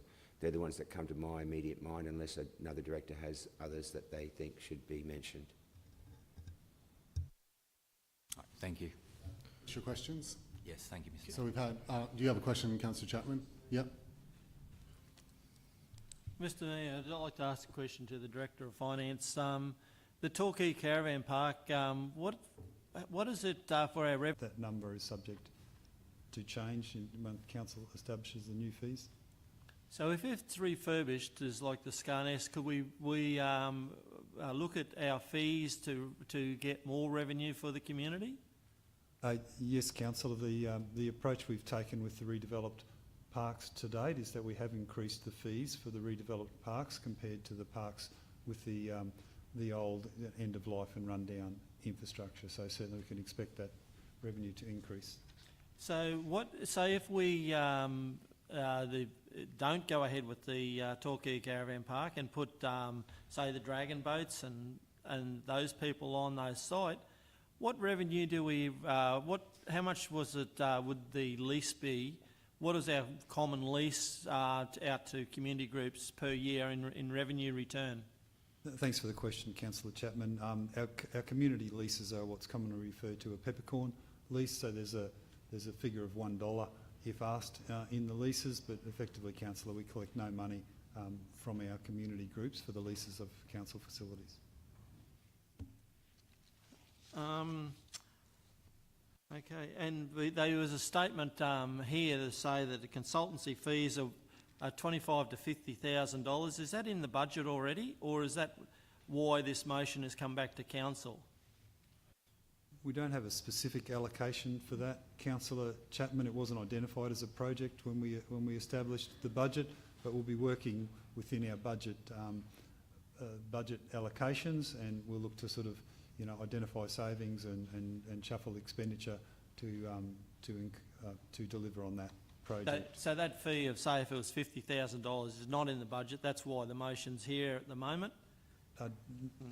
Councillor Chapman, no, that's not the reason the motion is here. The motion is here because council asked for more information about that. We've had engagement with councillors on the options for Pyalba Caravan Park, which was from the motion last year, so we're returning this item here. But the fact that it will cost us some more money to expand on those, to develop those concepts and have a properly informed engagement with the community, we will find the allocation of that budget within our allocated overall expenditure budget. But the particular item, when we established an operational plan last year, we didn't have that particular item itemised in the budget. But we set some broad budgets to allow council officers to do their work. We will work within those limitations to make sure that we can accommodate this.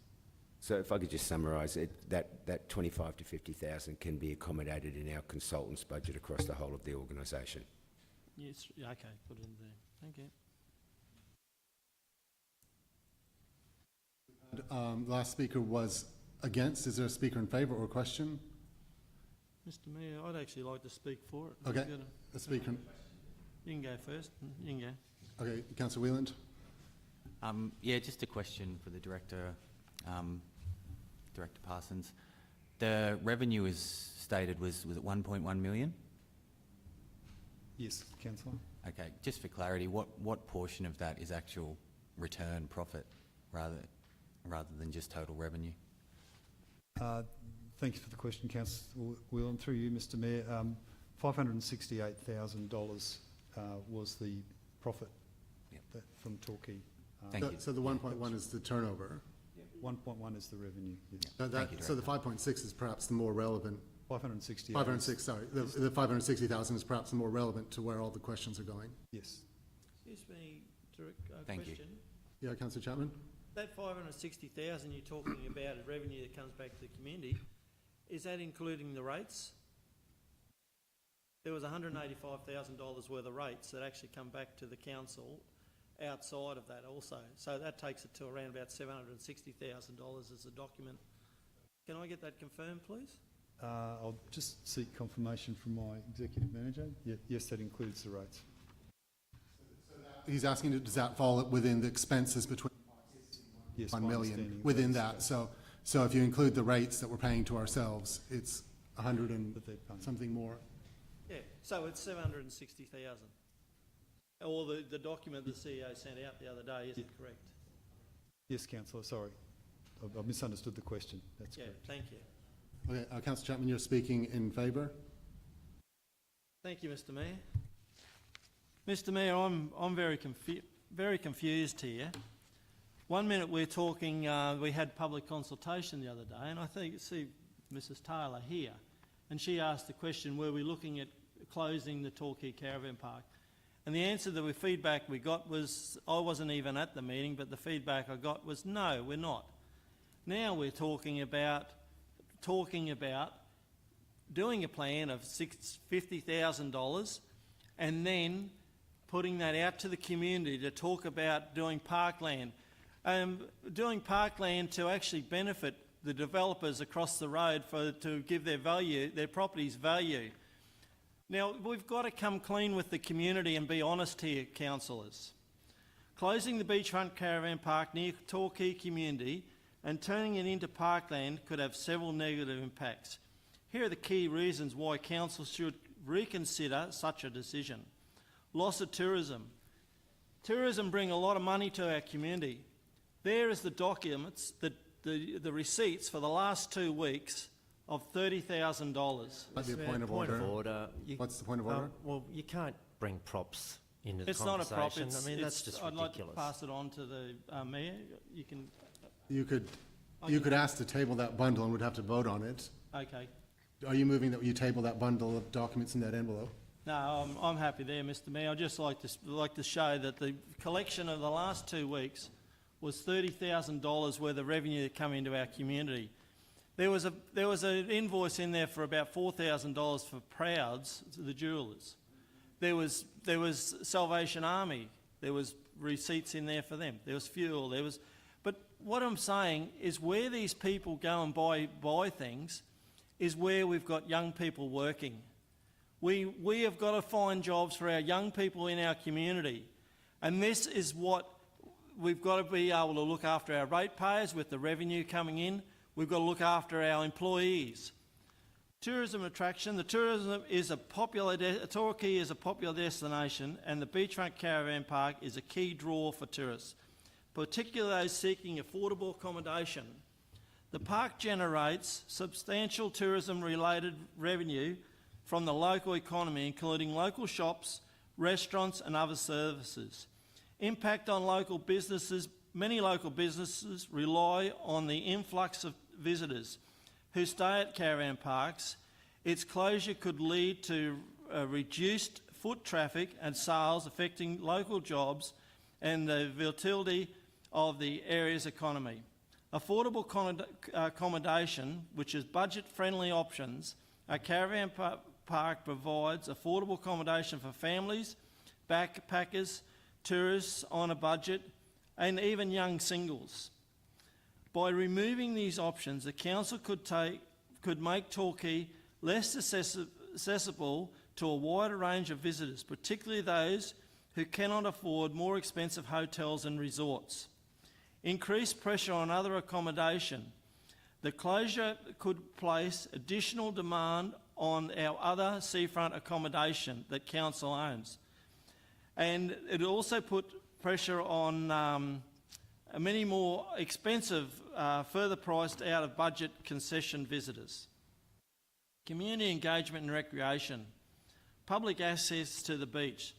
The caravan park helps ensure that more people have access to the beach, particularly families who may not have the resources for more expensive lodging.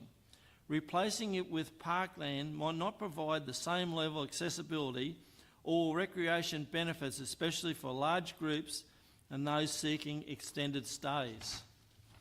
Local events and activities the caravan parks may host or support community events, such as when we used to have the touch football carnivals.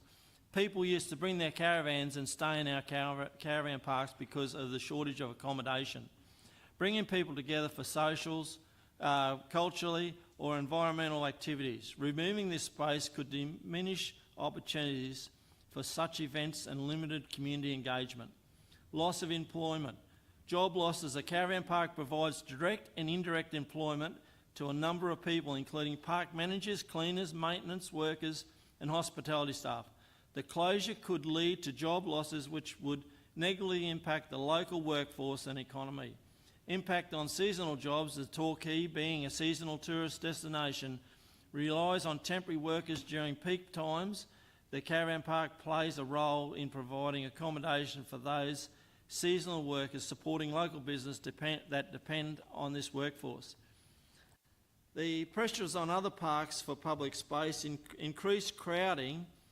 If the caravan parks is closed and replaced by parkland, other public spaces and parklands in the area might become overcrowded. It could strain, as we said, we're at tourism time, we run with 4 caravan parks at 100%. Now what is going to happen is near that 100% mark.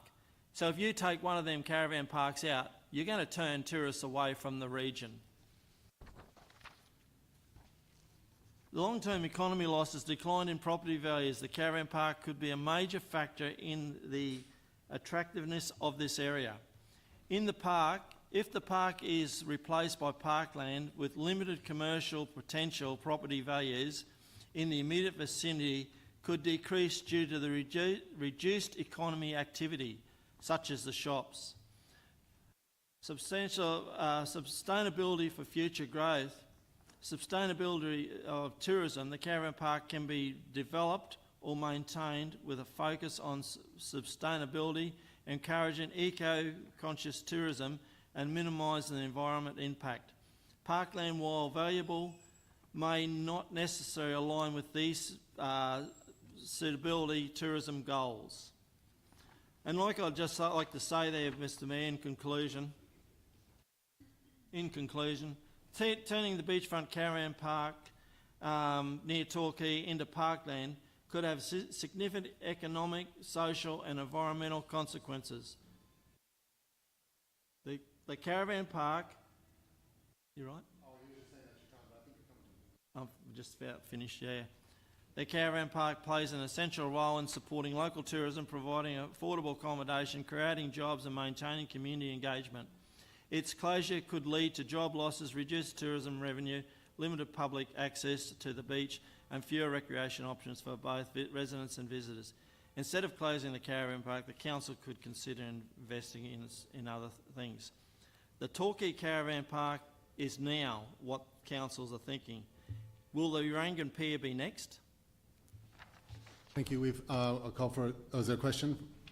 Yes, thank you, Mr Mayor. I'm just a little confused with what was just said. We aren't talking about shutting a caravan park, is that correct?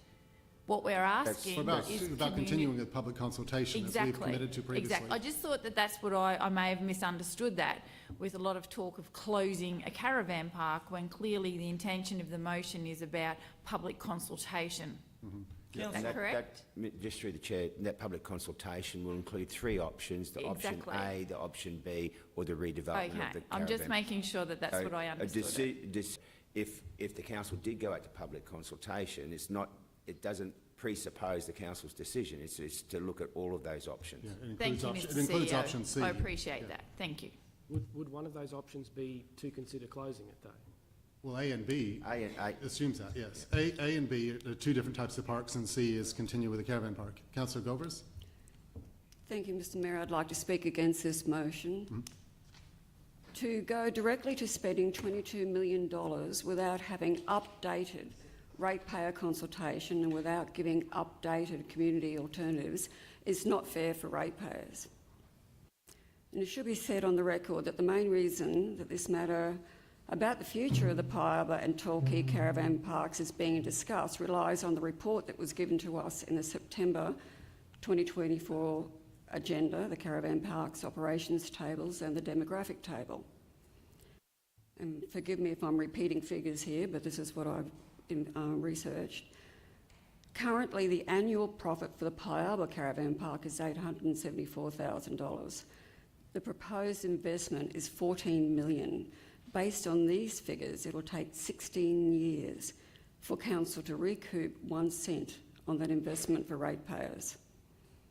The Torquay Caravan Park has an annual profit of $568,000.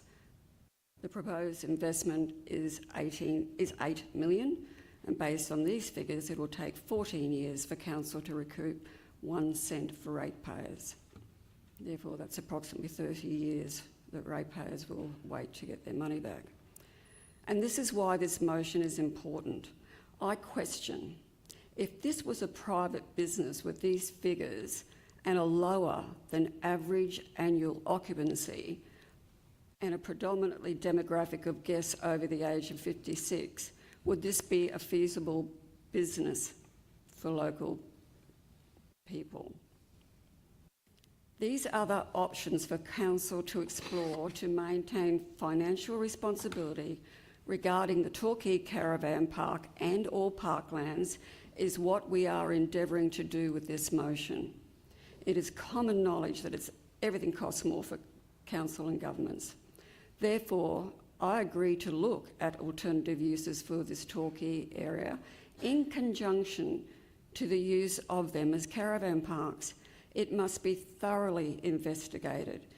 Historically, councils have invested in concept consultations, and it goes without saying that these important issues should go for updated community consultation, and to suggest otherwise just simply doesn't make any sense to me.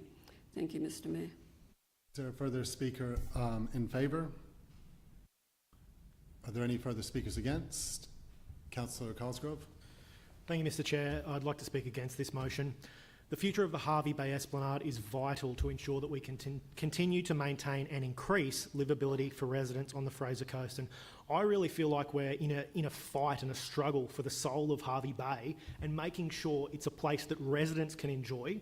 We don't want to just only think about tourists. We need to think about the people who pay rates here and residents as well. We need to be a vibrant, healthy and active community that is inclusive of everyone. As far as the spectrum of motions that Councillor Truscott could have put forward on this matter, we today have the most extreme proposal to effectively kill off any real conversation with the public about our needs over at least the next 30 years. These renovations of our caravan parks lock us in to having caravan parks at these sites for at least 30 years if you are making any level of responsible capital investment. Make no mistake, this is cutting the community out, masquerading as fiscal responsibility. If Councillor Truscott was really concerned with the estimated cost of a consultant, he could have just moved a motion to go to community consultation without a consultant doing any work. Simple. But he wants to shut down the conversation and control the outcome.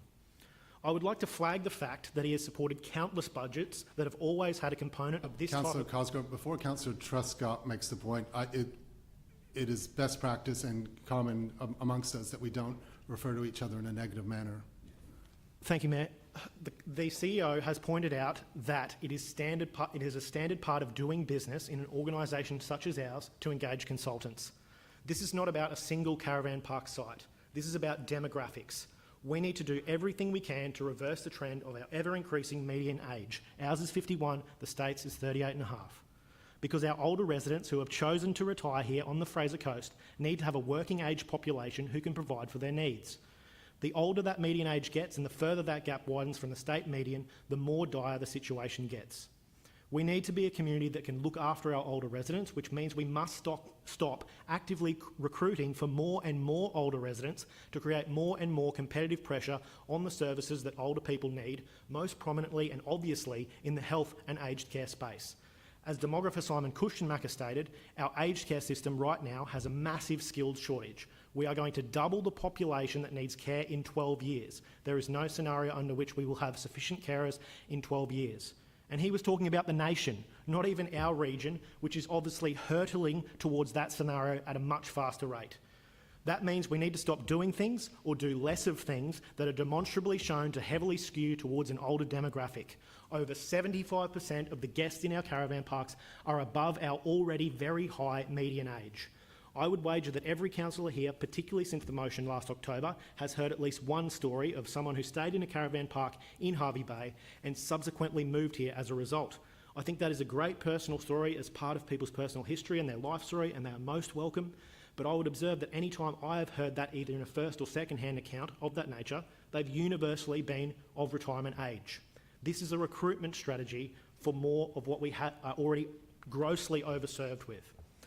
The conversion of the Torquay site to premium oceanfront parkland, the likes of which is not provided to the general public in quantities anywhere near approaching the size of this site, is not only an option to reduce activities which overwhelmingly skew to an older demographic, but on the other side, give us a real opportunity to cater to young people and families in a far greater capacity than we currently are, including those who are of a lower socio-economic standard that they can't afford a caravan. They just want to go down to the front park and have a play. At a 54% average annual occupancy, we have a massive opportunity to optimise our business performance at Pyalba, welcoming more guests to that, our biggest caravan park. We have capacity there to accommodate many more guests and can absorb many travellers who may have otherwise ended up at Torquay.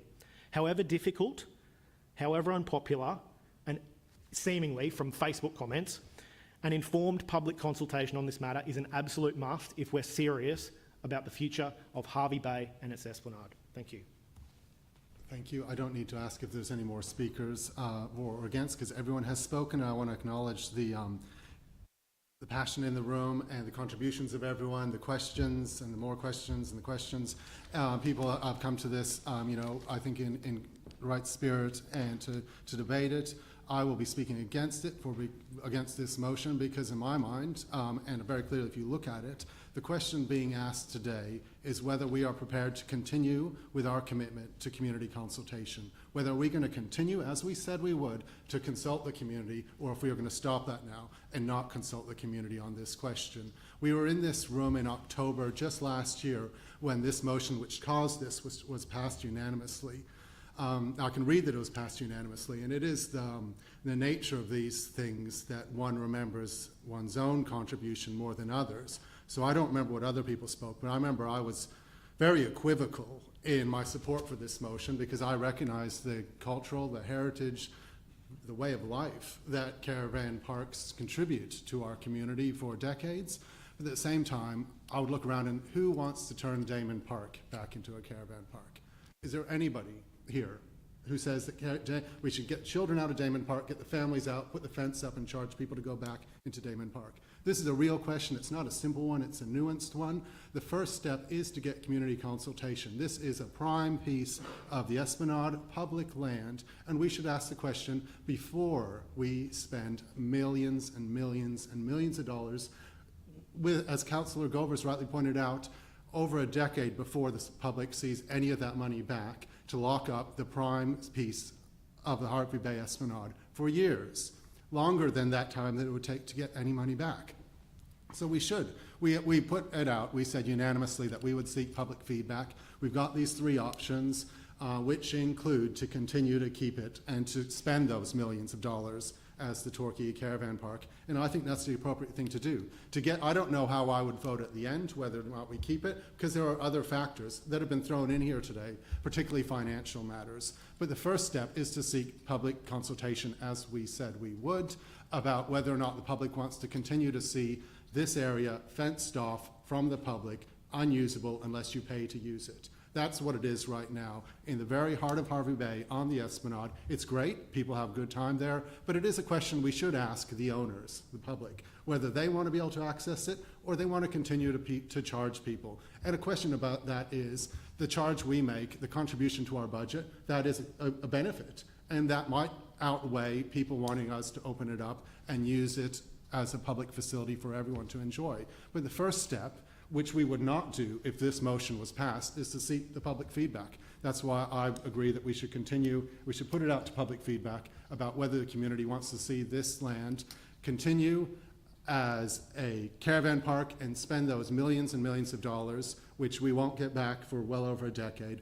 or whether we want to invest in a different way as a park for everyone to enjoy. Whilst everyone has expressed their view on how they are going to vote, Councillor Truscott, you do have a right of reply if you think that's what you want to do. I might as well take the time. No, we're not in time. This has been, I think, probably the most interesting debate we've had so far on this term, and it's unfortunate, I think, that there's been some negative slurs in it, which I think is not respectful and not behaviour becoming of council laws. But anyway, I will continue. So yes, we have heard about this being about public consultation, and that is what we said, but yeah, if we didn't agree on the cost, why isn't it just about going out to public consultation? It's taken this long to get to this point, and I think there's some things that need consultation. I think there's some things that don't, because that's what we are elected here for. And we know the financial position that we're in. I fully support listening to our community. I have and I will, but as a representative, that's my job, and I believe they have spoken loud and clear. They're saying keep the Torquay Caravan Park, stop wasting money and get on with it. Some have said, and I should add too, that just because community consultation has happened in the past doesn't mean that it's irrelevant or that it didn't happen, because people did make a clear point that they want this Torquay Caravan Park to be modernised.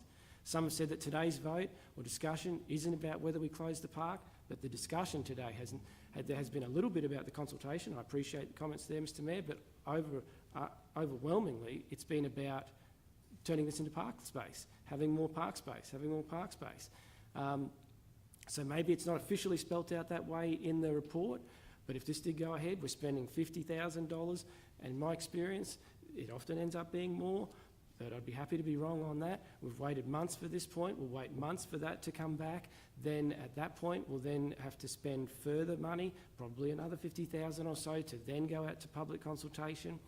And that will then take months. So it'll be from when we started this in October, there's a very good chance it'll be a year or more before we come back. And then so if the community do come back and overwhelmingly keep the caravan parks, will the majority of council listen? Make no mistake, if the end goal wasn't to close this park, we wouldn't be having this debate. This is not about resisting change. It's not about trying to hide it under financial responsibility. This is about what I believe is right for the community. I should have gone with my gut back in October last year. We've seen from Councillor Chapman, just in 2 weeks that are not school holidays or anything else, over $30,000 spent in the local economy. And without a doubt, that would not be the same if that option wasn't there today. We've got something like 17 kilometres of Esplanade that we've heard. There is so many parks and open green space along there, which all of our parks team, we're struggling to maintain, yet the crews do an amazing job of the parks and assets that we have. I just don't believe that we need to add to that at this point.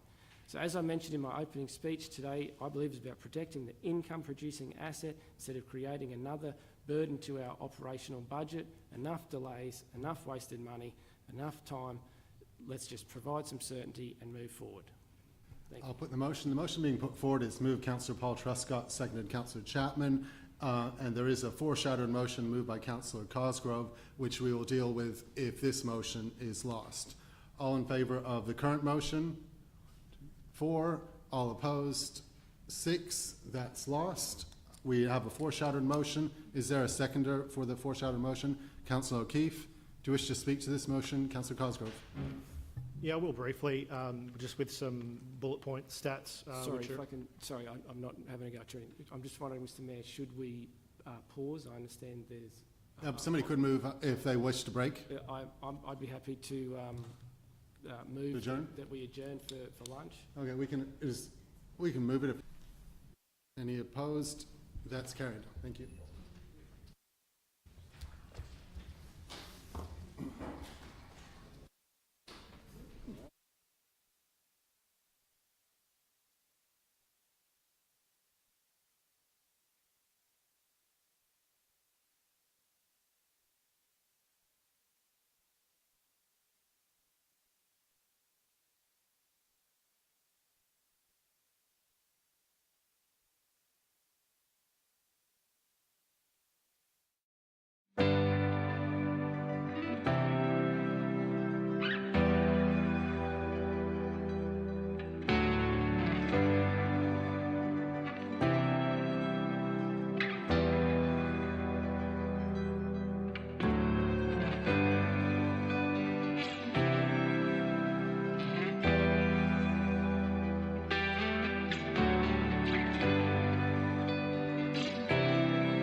Mr Mayor, I'd like to move a motion that we reconvene the meeting.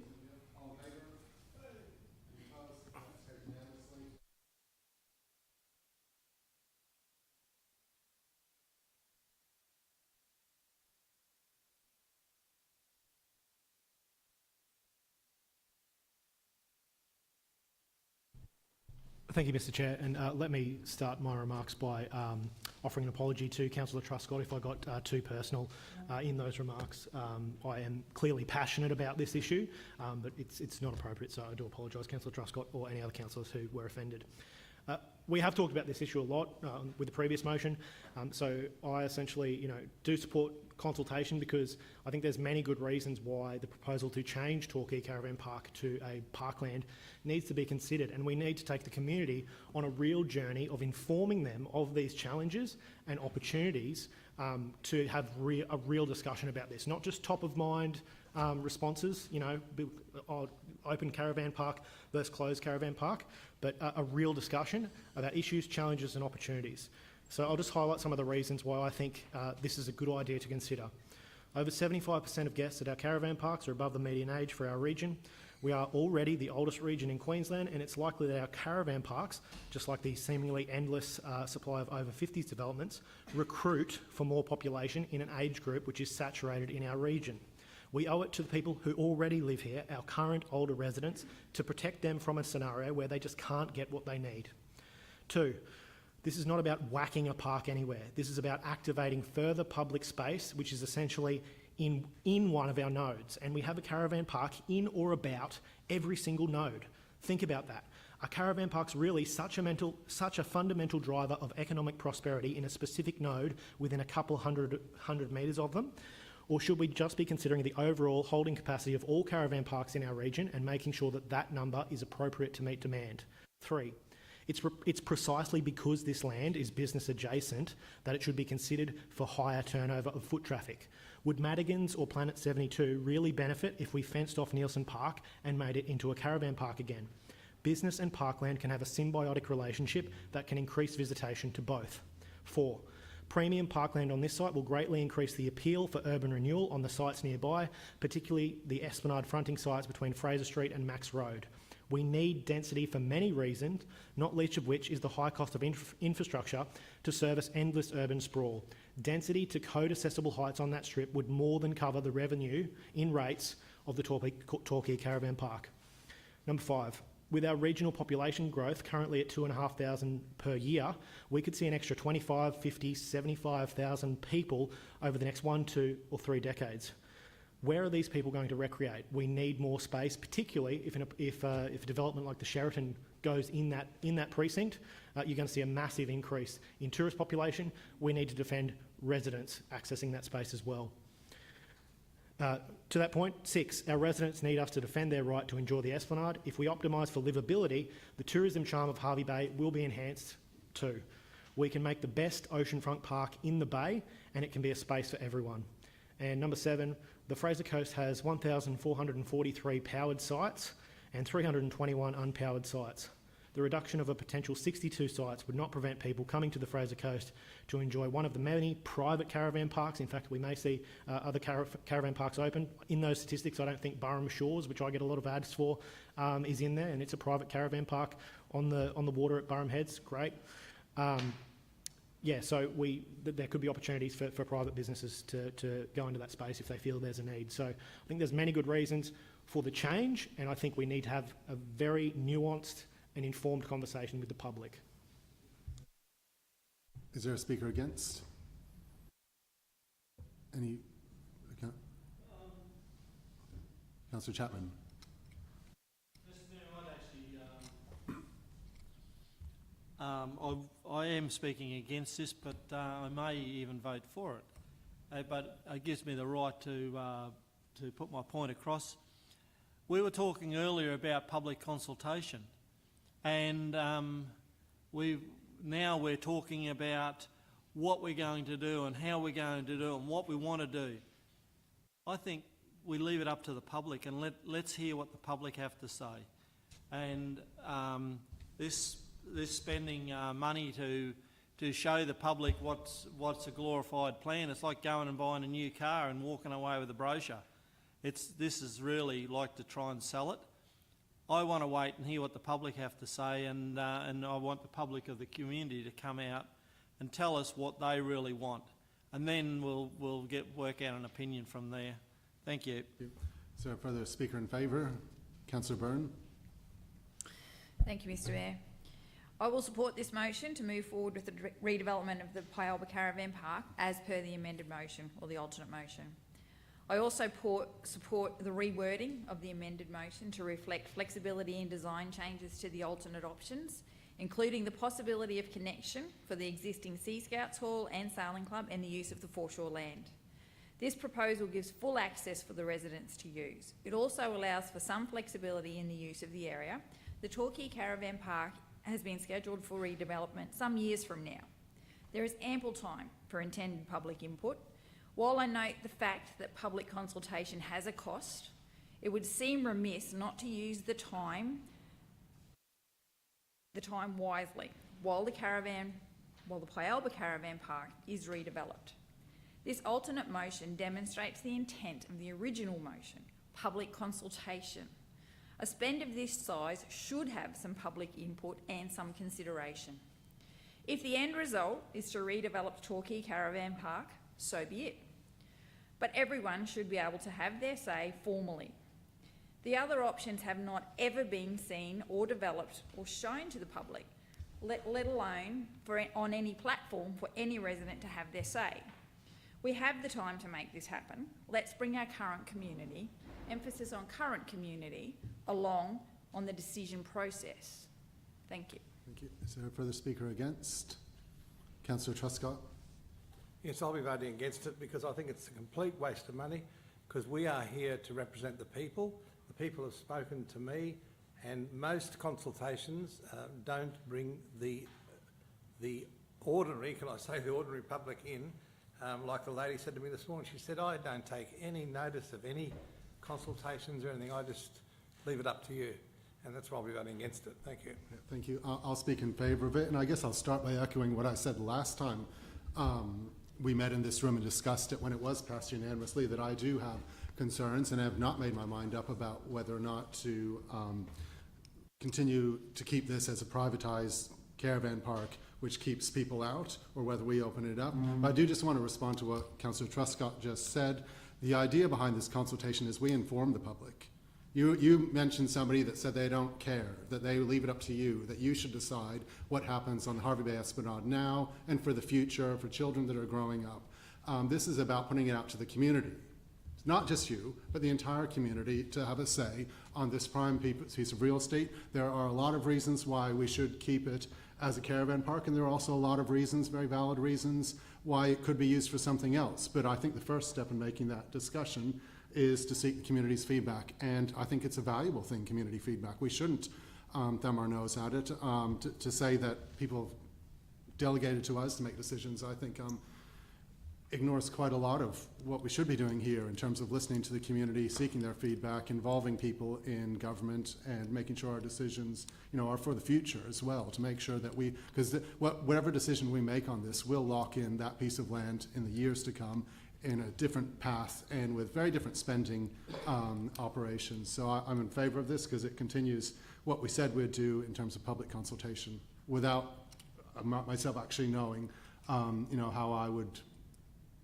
view it at the end. I still couldn't made up my mind, but I think once the public consultation is done, then we also consider the financial matters and other related issues. Is there further speaker against? Further speaker in favour or questions? Councillor O'Keefe. I'll be speaking in favour of Councillor Cosgrove's motion to proceed with community engagement. For me, I'm aware that we are facing a critical shortage of usable community space along the Esplanade for residents and visitors to recreate. That concerns me deeply. I spend a lot of time on the Esplanade, and the fact that we are attempting to accommodate a huge amount of growth at the moment concerns me, and I think that we should ask the public for the best use of by providing them with some options down on the Esplanade. I'm not afraid of feedback.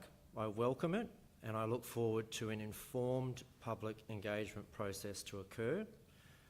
I want to thank all of my colleagues for their support in asking the community to share their thoughts on the subject and giving them some options.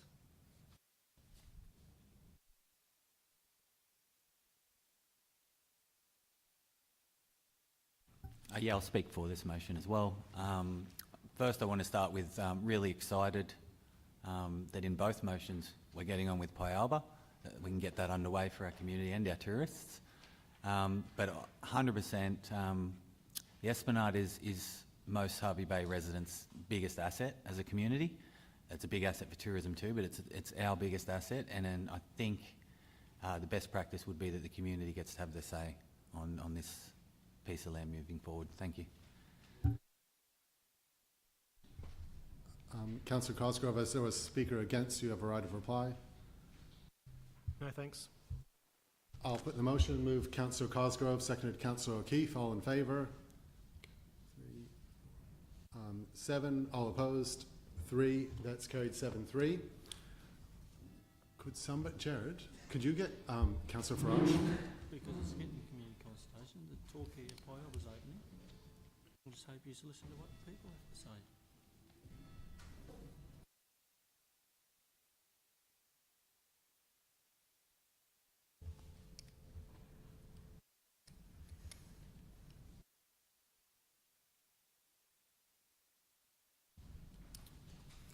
Okay, we'll go to item 11.2.6, the 2024 audited financial statements for Fraser Coast Tourism and Events. This is pages 225 to 254. Is there a mover that we receive a note? Councillor Cosgrove, is there a seconder? Councillor Farage, any speakers or questions? I'll put the motion. All in favour? Any opposed? That's carried unanimously. Item 11.3.1, the proposed temporary local planning instrument, the flood hazard area, pages 225 to 266. Is there a mover for that recommendation? Councillor Byrne, is there a seconder? Councillor Govers. Any speakers or questions? I'll put the motion. All in favour? Any opposed? That's carried unanimously.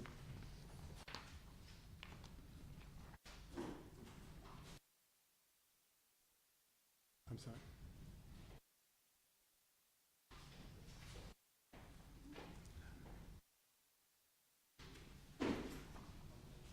Yeah, point 11. Yeah. I'll move a second point on that agenda item, that we, tell me if this is wrong, delegate authority to the Chief Executive Officer to amend the flood hazard area as identified on the flood hazard overlay maps to be consistent with the flood studies adopted by Council prior to commencement as the temporary local planning instrument, the first 24 to flood hazard area. Is there a seconder? Councillor Paul Truscott seconding that. Any speakers or questions? I'll put the motion. All in favour? Any opposed? That's carried unanimously. Do you see what we did? Yeah, thanks. Item questions? No? Okay, I'll put the motion then. All in favour? Any opposed? That's carried unanimously.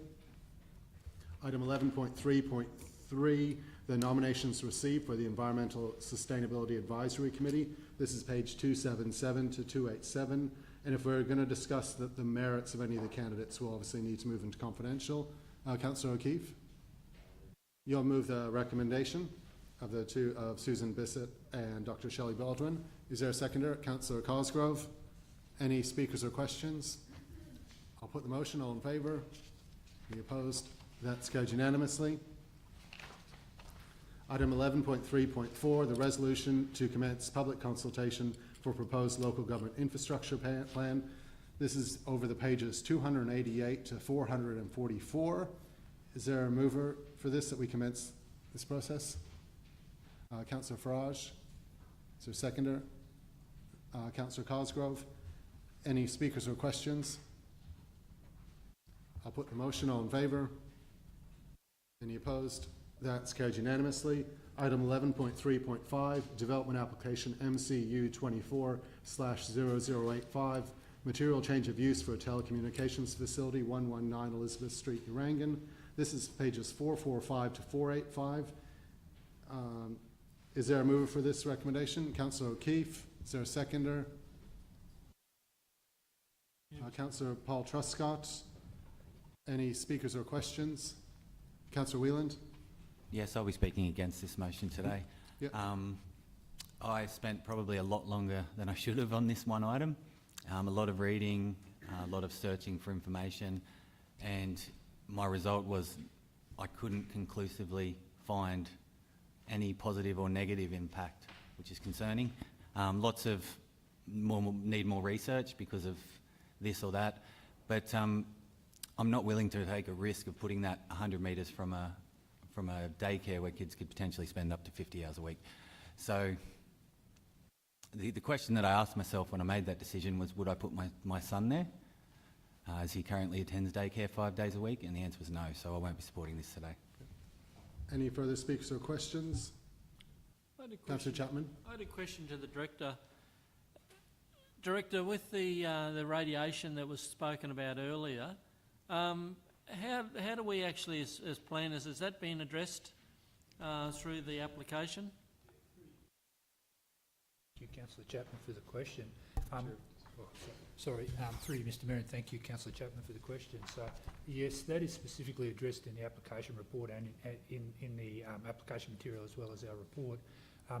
These types of facilities have, and this application in particular, goes through Council's planning assessment, has to meet federal government rules, and has also been referred to the state government to assess it against the Planning Act, the Minister's guidelines, and a whole range of other assessment applications as well. So there's federal government rules for that radiation, and the highest that this has been assessed as is about 1.54%.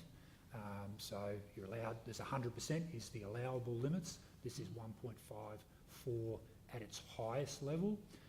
At its closest sensitive receptor, is the term we use in planning, it's under 1% of the allowable. So it's very, very low levels when you look at the federal government rules around what is allowed. It could be 100 times more and would still be under the limits. Mm-hmm. One other question. Yep. Is there a need for this telecommunications?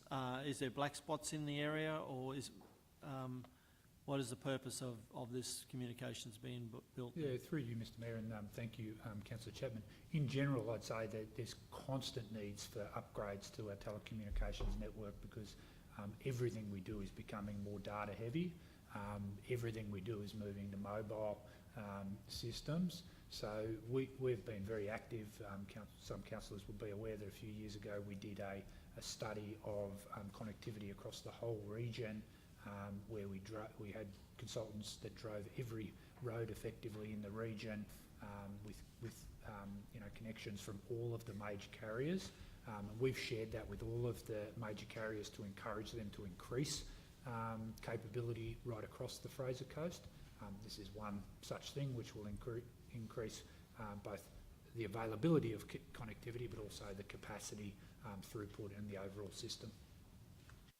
Thank you. Any further speakers or questions? Councillor Cosgrove. Yeah, thanks, Mr. Chair. I'll be speaking against this application, very similar to my colleague, Councillor Whelan's comments, that if I can't say that I would happily put my son into the daycare centre just from an abundance of caution, I can't ask other mums and dads to do the same. I accept that this is based off a government department recommendation, but governments don't have a 100% batting score. They do get things wrong, and science is constantly evolving. Sometimes we don't find out that things cause problems for many decades, until many decades afterwards. So as an abundance of caution and for a matter of conscience, I'll be not supporting the recommendation. Any further speakers or questions? Councillor O'Keefe. Do I have a right of reply? Yeah, well, that would come last. I'll just see if there's any... well, you didn't speak in favour yet. No, so, I didn't. Yeah, okay, yeah. So as the councillor who has put this motion, I'd just like to point out that there are numerous towers dotted right across the Fraser Coast that provide very important telecommunications to all of us. I look at the officer's recommendations. They are based on solid science. I will be going with the officer's recommendations, and I recommend that other councillors do the same. Thank you. Any further speakers or questions? No, I'll put the motion. Moved Councillor O'Keefe, seconded Councillor Truscott. All in favour? 3, 4, 5, 6. All opposed? 5. That's carried 6-5. The next item is 11.4.1, requests for a report that considers reducing the speed limit along the Esplanade. This is pages. Councillor O'Keefe, you're moving this? Thank you, Mr. Mayor. I'm moving an alternate motion. Would you like me to read out the alternate motion? The alternate motion is that Council 1 endorse the following reductions of speed limits on the Esplanade for the consideration and determination of the Speed Management Committee. Harvey Street to Robert Street, reduction from 50 kilometres per hour to 40 kilometres per hour. Elizabeth Street to Pier Street and Pier Street from the Esplanade to King Street from 50 kilometres to 40 kilometres per hour. And point 2, consider further speed limit reductions on the Esplanade in the future in conjunction with the installation of traffic management works associated with the Esplanade Master Plan. Is there a seconder? Councillor Paul Truscott? Yep. Do you wish to speak to this, Councillor O'Keefe? Yes, Mr. Mayor, thank you.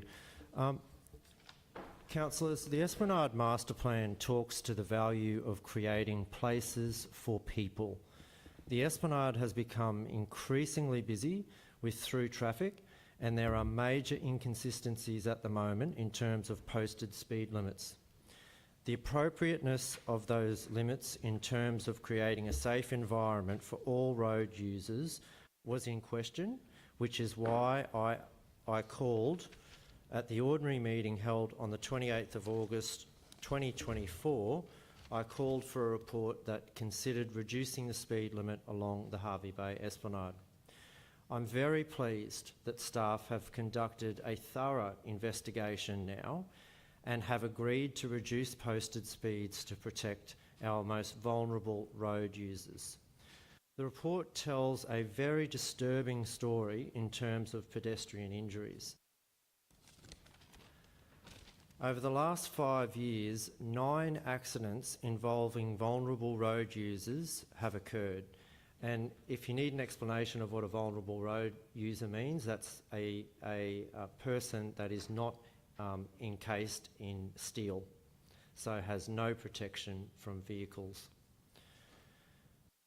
The changes that I've suggested in the alternate motion to posted speed limits will reduce the chance of serious injury to vulnerable road users, and I look forward to receiving council support to reduce the posted speed in high pedestrian activity zones along the Harvey Bay Esplanade.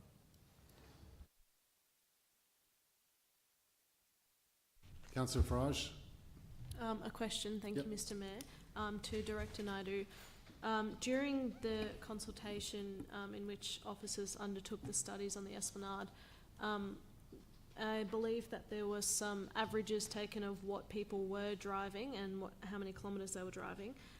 Would you say that the speeds that were being undertaken were genuinely relative to what Councillor O'Keefe is posing? Thank you for the question, Councillor. Through you, Mr. Mayor. My staff has undertaken traffic counts along the Esplanade on different sections, and the data collected shows that the traffic is generally doing lower speeds in that section, which then supports our recommendation to reduce the speed.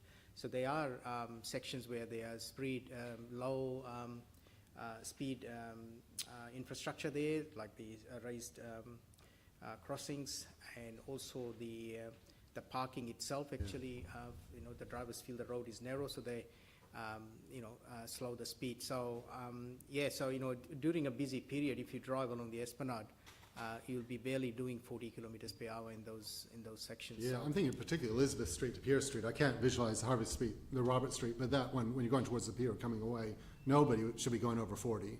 yeah.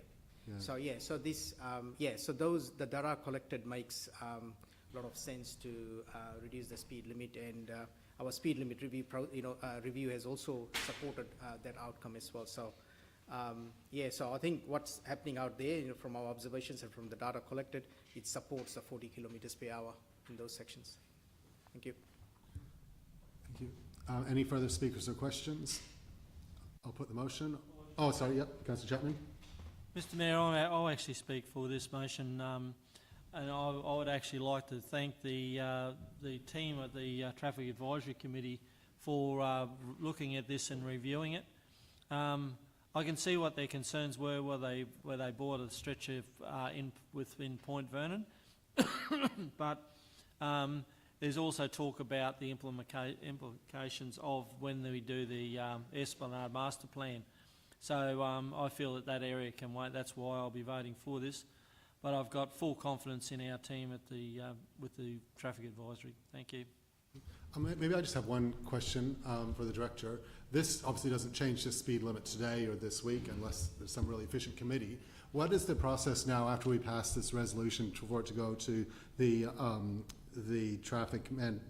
speed committee of the Traffic Management Committee? The Speed Management Committee. So, like, when is that likely to meet? And upon their resolution, does it happen as soon as signage goes up? Yeah. So thanks for the question, Mr. Mayor. I'll defer to Damien, but I'll start off. The sections that are in the motion there, if Council adopts that, then we'll do further assessment work. Because that's what the Speed Management Committee will require, so they will want evidence of what the assessment is. So that will be presented to them to gain their support on what Council has. So there is a bit more work for us to do before we take it up to the Speed Management Committee. I'll get Damien to talk about the timing or the meeting date. Thank you, Mr. Mayor. The next Speed Management Committee is scheduled for May, so it's about another 6 weeks away. At this Why does it take so long? We only meet quarterly. Yeah, it's because it's not regular. Yeah. Quarterly scheduled meeting. So, and then we have representatives from Queensland Police, TMR, and TMR Road Safety are on that committee. I mean, I think about it now because just when we were discussing the agenda form, there was talk about it being in place by the April school holidays. Obviously, that's not, unless the committee's changed, that's not the case. No. Okay. All right. Councillor O'Keefe? No. Okay. Any further speakers or questions? I'll put the motion. All in favour? Any opposed? That's carried unanimously. Item 11.4.2, amend the policy, the tourist and community facility fingerboard sign policy 499 to 536. Is there a mover for this? Councillor Phil Truscott, seconded Councillor Sanderson. Any speakers or questions? No. I'll put the motion then. All in favour? Any opposed? That's carried unanimously. Item 11.4.3, the amended commemorative plaque and tribute tree policy, pages 537 to 554. Is there a mover for this? Councillor Farage. Seconded Councillor Byrne. Any speakers or questions? I'll put the motion. All in favour? Any opposed? That's carried unanimously. Item 11.5.1, proposed changes to waste fees and charges, 2425, pages 555 to 558. Councillor O'Keefe, you're moving this. Is there a seconder? Councillor Byrne. Any speakers or questions? I'll put the motion. All in favour? Any opposed? That's carried unanimously. Matters of which due notice has been given, which used to be 48 hours, now is 3 business days. That's right. 8 business, sorry. It's 8 business days.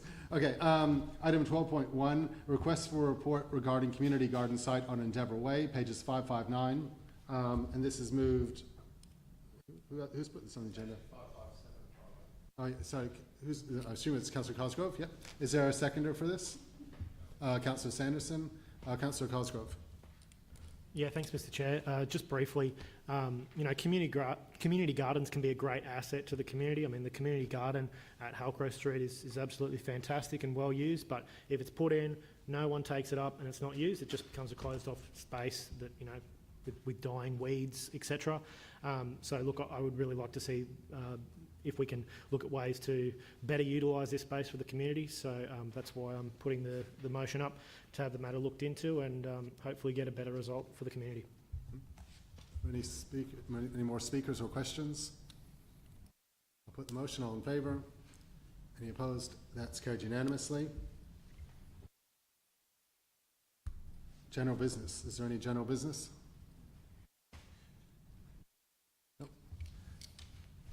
Late items, organizational performance report. This is supplementary 571 to 587. Is there a mover for this? Councillor Cosgrove, you're moving this? No, sorry, Mr. Chair. Could you just direct me to where we are, because I don't have... so this is this page 571, supplementary agenda. So is it one of these? Yeah. Perhaps before I get to mover, sorry, thank you. Oh, sorry. Can I ask a question of Director Vanner about page 582, the environmentally relevant activity breaches? Can you talk us through those? For the in January, the 4 exceedances of the dry weather release limit to groundwater at the Tugum STP, and the exceedance of E. coli release limit to the waters at Albanville STP, and 2 escalations of the dry weather release at Eli Creek. Is this seasonal, this uptick, or what's happened? Is that a lot of what's happened? Yeah, thank you for the question, Mr. Mayor. So the exceedances were early January, and it came off the back of I think it was in excess of 400 mils of rain that we received in December, and so their wet weather releases. Yep. Their wet weather release exceedances that typically happen seasonally through the wet season. We've had quite significant rain through December and early January. And I will just point out to councillors a couple pages before, page 580, the passenger statistics. That I think is a record in terms of the number of any further speakers or questions. I'll put the motion. All in favour? Any opposed? That's carried unanimously. Item 16.1.2, the 2025 federal election advocacy projects. This is pages 588 to 590. Councillor Farage, you're moving this? Yes. Is there a seconder? Councillor Byrne, do you wish to speak to it? Yes, please. Thanks. Thank you, Mr. Mayor. I think that this is a really important priority list that we've put together as a team. And I think that it's really, really important that as a council team, we continue to advocate to higher levels of government to get our fair share of funding. We all around this room know that the federal funding hasn't changed since the 70s, so it's really important that we try and secure funding from all levels of government, especially for our bigger projects heading into the future. So I'd just like to thank everyone for their input and thank the staff as well for helping us get this together, and hopefully we can seek some positive outcomes for the 2025 federal election. Thank you. Any further speakers or questions? I second Councillor Byrne. All in favour? Any opposed? That's carried unanimously. Yeah, so item 15.1, if we need to go into confidential, can somebody move that? Otherwise, we can move the recommendation. Is there a need to go into confidential? Yeah, Councillor Truscott's moving the recommendation. Is there a seconder for that? Councillor Farage. Any speakers or questions, or anybody want to move to go into confidential? I'll put the motion. All in favour?